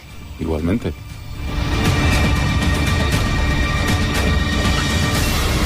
Por cierto que hablamos, Alberto Granado nos comentaba que los grandes casos, pues bueno, están ahí y son muy polémicos, pero es que hay algunos que sí tienen nombres y apellidos. Hay algunos que sí tienen nombres y apellidos. Escuchamos a Fabio Cerpa y luego Carmen nos va a contar la historia del que se llamó, misma franja de tiempo, años 70, principios, por qué ocurría esto en esa época, incidente, quedaos con el nombre, Brunelli Porchetto.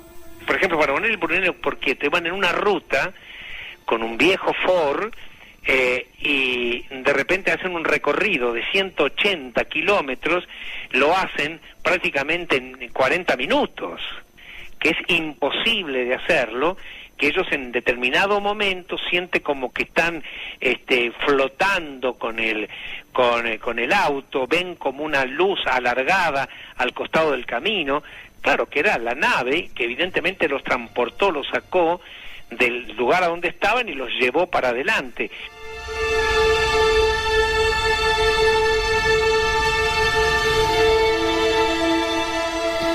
Carmen, tienes ahí el expediente para que todos los amigos en esta noche de viajes y de viajeros lo conozcan. Brunelli Porchetto.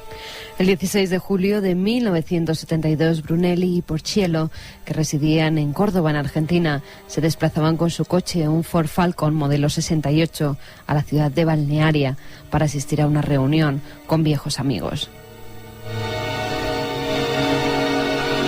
Tras la cena y el posterior baile, donde hay que indicar que no bebieron nada de alcohol, terminó a las 2:30 de la madrugada.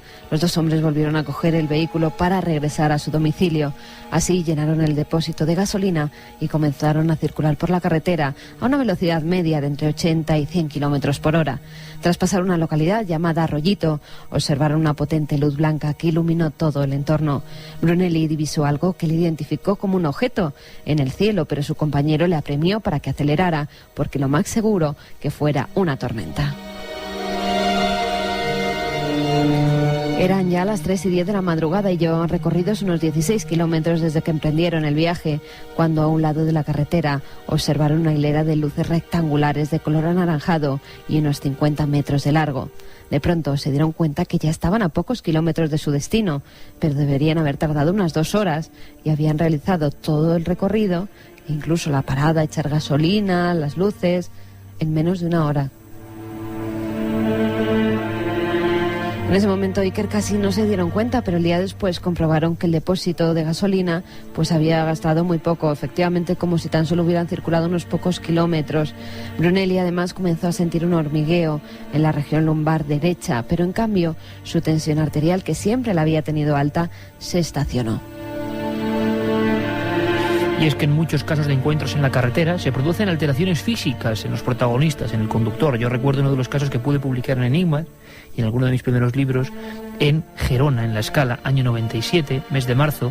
2 policías con 20 años de hoja de servicio se encuentran con una especie de figura muy parecida a la que hemos comentado antes, una especie de silueta negruzca, cabeza bombada, brazos largos, flotando y enmarcada por una especie de aureola o de luminosidad. Uno, Manuel Delgado y Manuel Caballero, uno de ellos se baja del vehículo y quedó seriamente afectado.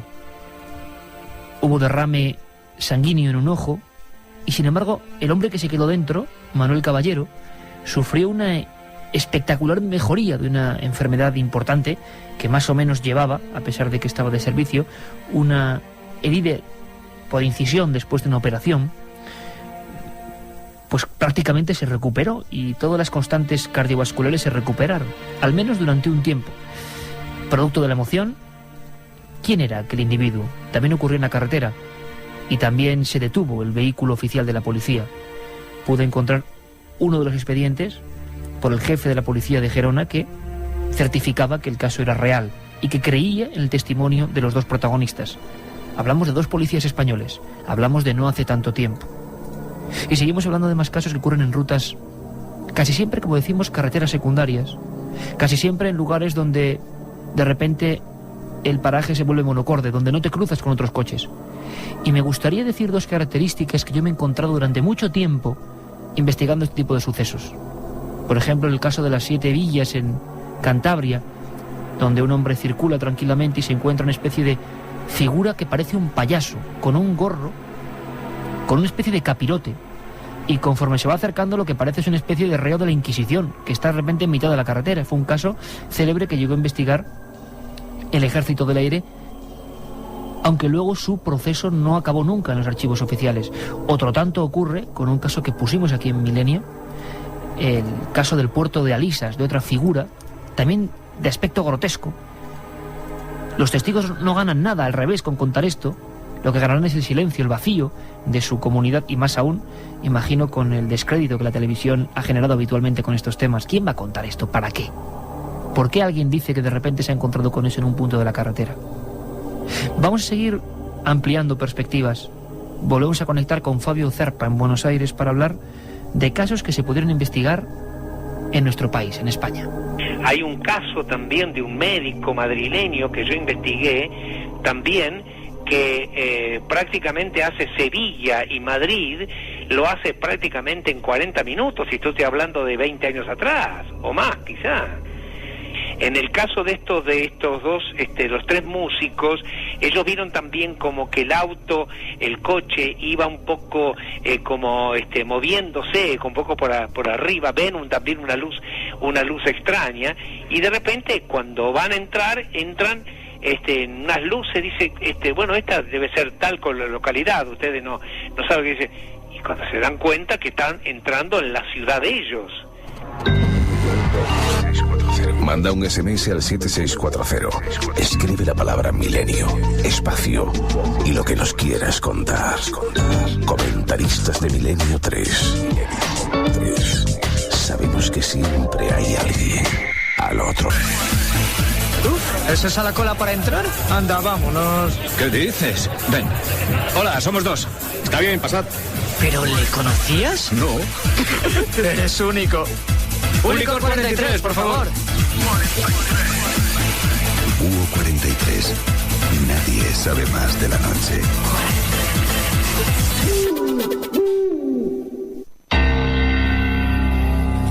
¿Sientes la necesidad de contactar con alguien del otro lado? Milenio 3.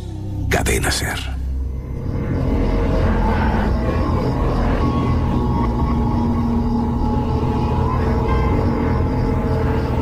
Muchos mensajes en esta noche ya navideña que nos mandan al 7640, palabra clave milenio. Yo hice la mili en Talavera y lo de la Portuguesa no es lo único raro que sucede allí. Lo peor es el polvorín. Allí pasa de todo. Buenas noches, tengo 16 años y estoy en el coche con mi padre y mis hermanos dirección Almería y solo escucharos se nos ponen los pelos de punta. Qué bonito, ¿no? Que vaya toda la familia en el coche por esas carreteras oscuras y escuchando. Hablando de Almería, quizá estén pasando cerca de Gádor, del terrible sacamantecas Francisco Leona. Tú arréglalo, Iker. No, porque es que allí yo recuerdo que recogí testimonios que la gente pensaba que el espíritu de Leona, todavía, con los niños en un saco, de ahí nace el mito del hombre del saco, seguía vagando por las montañas de aspecto lunar de esa provincia, ¿no? ¿Y te imaginas la escena, Carmen? De Leona, con el niño en el saco, y también en Almería, bueno, pues La Roya, ¿no? Los extraños fuegos fatuos que quemaban a la gente y a los enseres en La Roya. Igual están en uno de esos dos puntos, espero que no. Pues tú imagínate esta imagen terrible que nos cuenta Manuel desde Ibiza. Hubo un atropello, un ciclista acabó destrozado, una pierna quedó colgada del tendido eléctrico y bastante gente ha visto el espectro del ciclista. Voluntarios de Cruz Roja. Hemos atendido accidentes en un cruce Antigua Nacional 3 con carretera Tielmes y todos cuentan que se les cruza una mujer con pelo largo.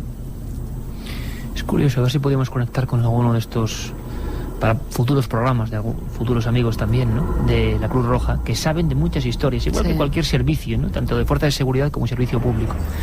Hay historias. Hay una, por ejemplo, en un pueblo concreto de Levante, cerca de la población de Silla, que hablaban de lo que provocaba algún accidente. Bueno, imagino que esto es leyenda, ¿no? Pero nosotros estamos dando esta información, que es la que nos transmiten. Y fíjate, esto fue en el año 91, se publicó en la prensa local. Hablaban de un huertano, de una especie de figura, de un agricultor, pero como del siglo XVIII-XIX, que algunas personas habían visto que el atuendo, la ropa, no era la actual. El tipo de albarcas que llevaban, el tipo incluso de herramientas para la tierra, bueno, tenían ese aspecto mucho más antiguo. Curioso. Mi padre es taxista y una noche vio una mujer vestida de blanco y de época en una carretera secundaria de Málaga. Felices fiestas, pues igualmente. Oh, hay mucha niebla ahora. ¿Quién baja del coche? Qué mal me la hacéis pasar, aunque me encanta. ¿Sabéis alguna historia curiosa en Zamora? Nos preguntaba Patricia. Bueno, esto es telepatía pura. Son las 2:45. Hay gente que dice, no, es que quiero tal, respondo las preguntas. Y es que no puede ser. Es en directo, 2:45. Pero cuando hablabas de taxista, estaba pensando el taxista de Nuez de Aliste, Zamora. Así que respondemos y matamos dos pájaros de un tiro. Nuez de Aliste, agosto de 71, un taxista de esa localidad se enfrenta con una especie de figura ovalada, o más bien parecido a un paraguas, que le empieza a perseguir, luego se pone delante, se le aproxima en pleno silencio, lo que más asusta a este hombre, que llega casi a sacar el brazo por la ventanilla de su viejo 1500 para decir que es amigo, es que aquello no emite ningún sonido. Entonces tú imagínate estar en plena noche por una recta y ver que una figura que no se parece a nada, que no tiene motor, te persigue a ti, que estás ahí solo. Y entonces se abalanza sobre él y a un metro apenas del cristal, cuando va a producirse el impacto, sube hacia arriba en 90 grados. Nuez de Aliste, Zamora, año 71. Pero de Zamora habría que contar 1000 cosas. Es la gran desconocida, Zamora, ¿eh? Es el único sitio, Carmen, donde un juez levantó acta de un aterrizaje ovni. El caso de Alcañices. Creo que lo contamos aquí en su día. Tony desde Valencia, que nos dice: por favor, no me hagáis esto, que voy con el camión entre La Escala y Figueres. Soy Raúl. Escala. Desde Sevilla. Hice la mili en Talavera. En el 98 ya no se hacían guardias en esa garita. En el 98 ya no se hacían guardias porque no querían. Eso contaba Andrés Herrera. Es una historia curiosa. Y bueno, curiosamente en La Escala también no solo está el caso de este individuo. Hay otro caso en carretera muy extraño, el de Josep Font, que yo no sé si se habrá resuelto o no, porque yo lo investigué cuando estaba allí, sobre el lugar de los hechos, en la entrevista a estos dos policías. Fijaos qué curiosa esta historia. Pocos días antes de la denuncia por parte de la intervención policial de la observación de ese ser y de esa figura, un huertano, volvemos a hacer un bucle aquí, Josep Font, sale con su mobilet de 50 centímetros cúbicos. Imaginaos lo que puede dar de sí esa moto. Además iba a echar gasolina, por lo tanto debía estar en la reserva, el buen hombre. Se aproxima a la carretera comarcal, llegando de una especie de esas carreteras de barro, y desapareció. Pero es que no desapareció solo él, desapareció la moto. No se encontró ni la moto ni a él. Conducía y sin saber cómo me vi dentro de una niebla muy espesa. Tampoco sé cómo salí, pero al salir me encontré en la dirección opuesta. Hola Iker, me llamo Marioto, estoy con mi amigo Rubén escuchando por internet. Aquí en Melilla también se habla de la aparición de una mujer vieja. Soy Ramón, este verano mi novia vio una mujer de espaldas en una curva estrecha yendo de la Marina a Guardamar. Yo no la vi. Qué miedo pasamos. Otro de los puntos calientes. Sí, otro de los puntos calientes. Por cierto que hace poco vi un informe, Carmen, esa carretera que conocemos bien, porque tu familia vive en esa zona, la 340, a su paso entre las provincias de Murcia y Alicante, dicen que es la carretera más peligrosa de España. Sí, sí. Que es curioso que en las carreteras más peligrosas aparezcan estas historias, ¿verdad? Sí, además, bueno, además en esa carretera, justamente entre la Marina y Guardamar, es un punto donde continuamente hay accidentes. Y que en ese punto, además, es donde todos los testigos que hemos podido contactar con ellos han visto esa figura de una dama blanca. Es curioso porque decíamos que muchos de los casos de teletransportación, de supuesta teletransportación, es un tema muy complejo, quizá intervengan muchos factores. Yo soy bastante escéptico en esta historia en concreto, pero no tienen nombres y apellidos. En este caso sí. Cuéntame, Carmen, la historia Muñoz Jurado. El 26 de diciembre de 1976, en Córdoba, se produjo un hecho insólito. Francisco Jurado, de 23 años y empleado de banca, y Pedro Muñoz, de 31 y gerente de un banco, se desplazaban hacia Granada, como hacían a diario, cuando algo hizo que su vida cambiara. Hacia las 5:30 de la mañana cogieron el coche y se dispusieron a conducir por la carretera que une Córdoba y Granada, la 423. Iba cada uno pensando en sus cosas cuando el más joven gritó: ¡la luz! Ambos observaron cómo detrás de un monte que se hallaba a la izquierda del conductor había una intensa luz blanco-azulada. Aquella luminaria poco a poco se fue acercando y en ocasiones el conductor se asustó porque parecía que iba a cortarles el camino. Observaron cómo aumentaba de tamaño y cada vez estaba más cerca. Presos del terror comenzaron a rezar hasta que el aparato se puso encima suya. Vieron cómo se balanceaba sin emitir ningún tipo de sonido y tras tenerlo a unos 3 metros de distancia decidieron hacer un rápido giro, dar la vuelta hasta que por fin lograron perderla de vista. Llegaron al domicilio y allí narraron el suceso a sus familiares, que se percataron de que ambos chicos tenían sus cabellos imantados. Días después comprobaron que se habían vuelto más sensibles al frío y al calor. Observaron en su dormitorio pequeñas luminarias que revoloteaban sobre sus cuerpos y los de sus parejas. Todos estos síntomas se fueron debilitando con el tiempo, pero lo que no podían controlar era un sueño que se repetía todas las noches. Una carretera, una solitaria y oscura carretera en la que se adentraban para no salir nunca de ella. Y es que lo extraño, el fantasma, el aparecido, sigue siendo un gran tabú, y sobre todo cuando aparece en nuestra ruta, en nuestro camino. Nos lo cuenta el antropólogo José Luis Cardero. Dicen los estudiosos que los fantasmas, las apariciones, rompen un poco el equilibrio de la cronología, ¿no? Los fantasmas son como un pasado que no quiere pasar. El fantasma, la aparición, plantea siempre una gran pregunta, y nosotros lo que hacemos es que recibimos los datos y tratamos de interpretarlos, buscamos respuestas para lo que nos preocupa o lo que nos inquieta, ¿no? Y yo creo que esto fundamentalmente es lo que ocurre con las apariciones. 3:10, y ahora nos vamos hasta Cádiz. Un caso que marcó época, salió en la prensa local y coincidió con otros dos, Sevilla, Salamanca y Cádiz. Entre el 20 y el 21 de marzo de 1974 pasan tres cosas tan extrañas, las tres en carretera. Un viajante sevillano es perseguido por un objeto extraño, un camionero de Salamanca vive la peor noche de pesadilla de toda su vida por una especie de seres embozados en un traje ceñido que parecían estar excavando algo junto a la carretera. Pero quizá el caso más sobrecogedor, porque se produjo de una forma muy extraña y luego ocurrieron cosas dentro del vehículo, al parecer, fue el del chofer de la Diputación de Cádiz, ni más ni menos, don Cristóbal Muñoz. Marzo del 74, va tranquilamente después de dejar al presidente de la Diputación en su domicilio, una carretera, la oscuridad y alguien que aparece en el arcén. Un autoestopista, alguien que pide ayuda, no, de nuevo esa rigidez, esa especie de figuras que no sabemos por qué, aparecen como si no tuviesen consciencia de que están ahí, como si no nos diesen ninguna importancia, como decía José Luis Cardero, como un pasado que no quiere pasar, que está ahí, que de repente en la coordenada se ha colado de rondón. Pudo entrevistar a este testigo, y además mejor que nadie, nuestro compañero en Cádiz, José Antonio Caravaca. Le escuchamos. Y acercándose al cruce de Rota y Jerez, y siempre esto es un detalle muy interesante, puesto los encuentros se suelen producir, sobre todo cuando son en carretera, cerca de un cruce, observa una extraña niebla, una niebla que apenas deja ver la carretera.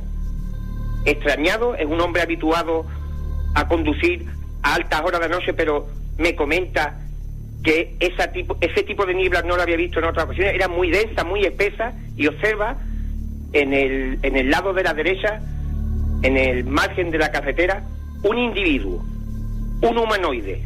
Él en un principio piensa que se trata de un accidente producido quizás por aquella densa niebla que apenas deja ver nada, pero cuando se aproxima, cuando se encuentra a escasos metros de este individuo, un enorme haz de luz surge desde la cintura.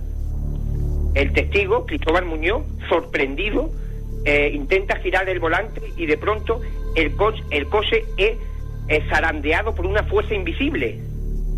En ese momento, presa del pánico, pisa el acelerador del coche e intenta salir a toda pastilla de allí.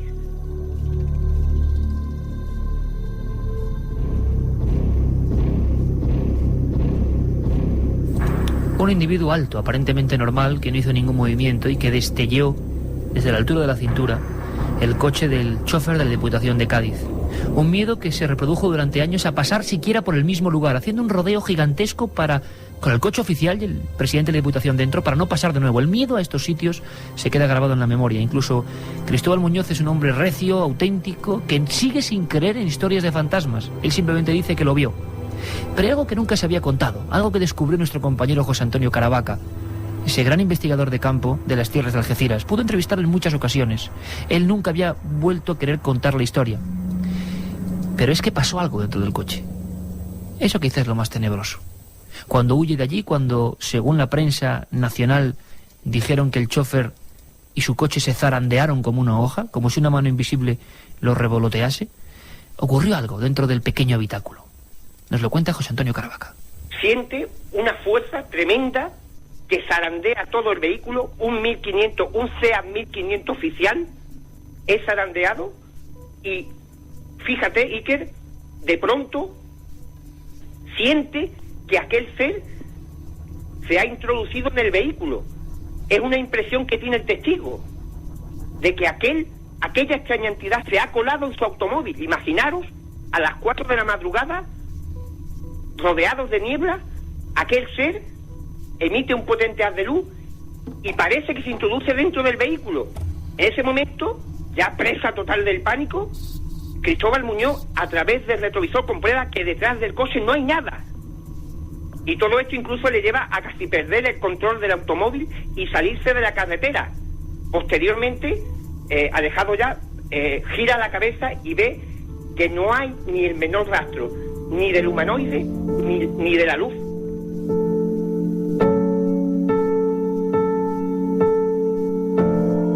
Un hombre rígido ocurrió en otros puntos de España, por ejemplo en las inmediaciones de Záfara en 1968. También el coche sufrió extrañas vibraciones. Un individuo... Por cierto, Alberto, Tú haces mucho esa ruta y me estabas comentando que hay una característica especial que desde luego yo no conocía. Sí, es un paraje extraño y además siempre vas acompañado por un lateral por la valla de la base de Rota, una valla de alambre de unos 2 metros y medio de altura, y yo creo que siempre te van acompañando pues luces curiosas, ¿no? Vas yendo desde Rota hacia Jerez, ves a la derecha esa base de Rota, ves de vez en cuando alguna patrulla por la noche, ves alguna linterna, ves a alguien dentro de esa base, y la verdad es que es bastante inquietante. Y luego pues un poco más adelante, cuando uno se desvía hacia la izquierda y vaya en dirección a Jerez, pues la verdad es que a la derecha también hay una especie como de cuartel abandonado, algo así, que tiene como una garita fantasma, y uno pasa, la verdad es que es una zona un poco inquietante. Pues me acabas de dar un dato muy interesante, porque estos casos como el que escuchábamos antes de la Portuguesa, de Talavera Real, también es una base aérea. Carretera, encrucijada, cruce y visiones cerca de una base. Habría que investigar. Carmen, acabamos con testimonios de los oyentes que hoy desde luego han inundado. Sí, además es que es noche propicia, pero que tengan mucho cuidadito porque hay mucha niebla por toda España, ¿eh? Que vayan con cuidado, despacito, que se llega. Estoy trabajando en la gasolinera de La Mancha, gracias a tu programa Creo en lo Paranormal. Su padre es guardia civil y vio algo, nos dice. Soy un ingeniero de rosca o técnico superior en movimientos de mercancía. Pues mola esto del teletransporte, a ver si me toca y me libro de un viaje. Saludos. Estaría mal, ¿eh? Soy guarda de un coto de caza en la campiña cordobesa y estoy con el coche en medio de los olivos y solo. Estoy acongojado, pero gracias por acompañarnos. Estoy conduciendo por una carretera secundaria de Huesca dirección Zaragoza, que hay niebla y además estoy en reserva y ya no sé qué hacer. Pues si se te para el coche, llámanos que te mandamos a alguien. Yo estoy pensando ahora en la sensación que tuvo que tener, fuera lo que fuese lo que vio, ese hombre, del chofer de Bollación de Cádiz, Cristóbal Muñoz, cuando durante unos minutos cree que ese individuo está dentro de su coche. ¿Cómo se tiene que pasar, eh? Saludos, yo hice la mili en Talavera y me tocaba recoger los perros en la furgoneta de madrugada y algunos perros no querían entrar en ciertas garitas. Hombre, una de ellas, la de la Portuguesa, se ganó ese nombre, seguro. Soy un guardia civil y con el compañero que estoy ahora de patrulla vimos a un grupo de 4 personas y cuando bajamos no había nadie. Saludos desde Santander. Iker, soy un camionero, estoy a la altura de Manzanares, dirección Madrid, con una noche de niebla muy mala y me tenéis acongojado. Un saludo de Juan Miguel. Hombre, cerca de Manzanares estaba también el tío Garrampa. La historia del tío Garrampa, otro de tantos sacamantecas que actuaban y decían, fíjate la historia, iba en un coche fúnebre. Casi nada. Bueno, tú viviste algo parecido en Toledo, ¿no? Que tuviste una aparición dentro de un vehículo, en este caso era Pedro Espinosa, pero casi te digo sí, el mismo. Cierto, cierto. Nuestro técnico en exteriores, también? Pedro Espinosa, que de repente, menos lo que ponemos un poco de humor, se apareció como alma en pena, además bastante pálido estaba Pedro, dándonos la mano por detrás, imaginaos, escondido detrás de la furgoneta de la SER entre todo tipo de maletas, y alargó nuestra mano cuando estábamos investigando de noche. Imaginaos el susto. Anda, que menudo equipo. Luego dicen que son valientes. En el puesto de socorro de Puente Genil se escuchaban accidentes que no se producían. Todos teníamos la sensación de que alguien pasaba por la ventana. Lo dejamos ahí con ese mensaje. Alberto, Noel, Carmen, bueno, que paséis feliz noche y mañana aquí nos encontramos pues casi después de cenar, justo después de cenar. Venga. Hacia las 12, con una gran tertulia. Un abrazo, amigos. Un beso.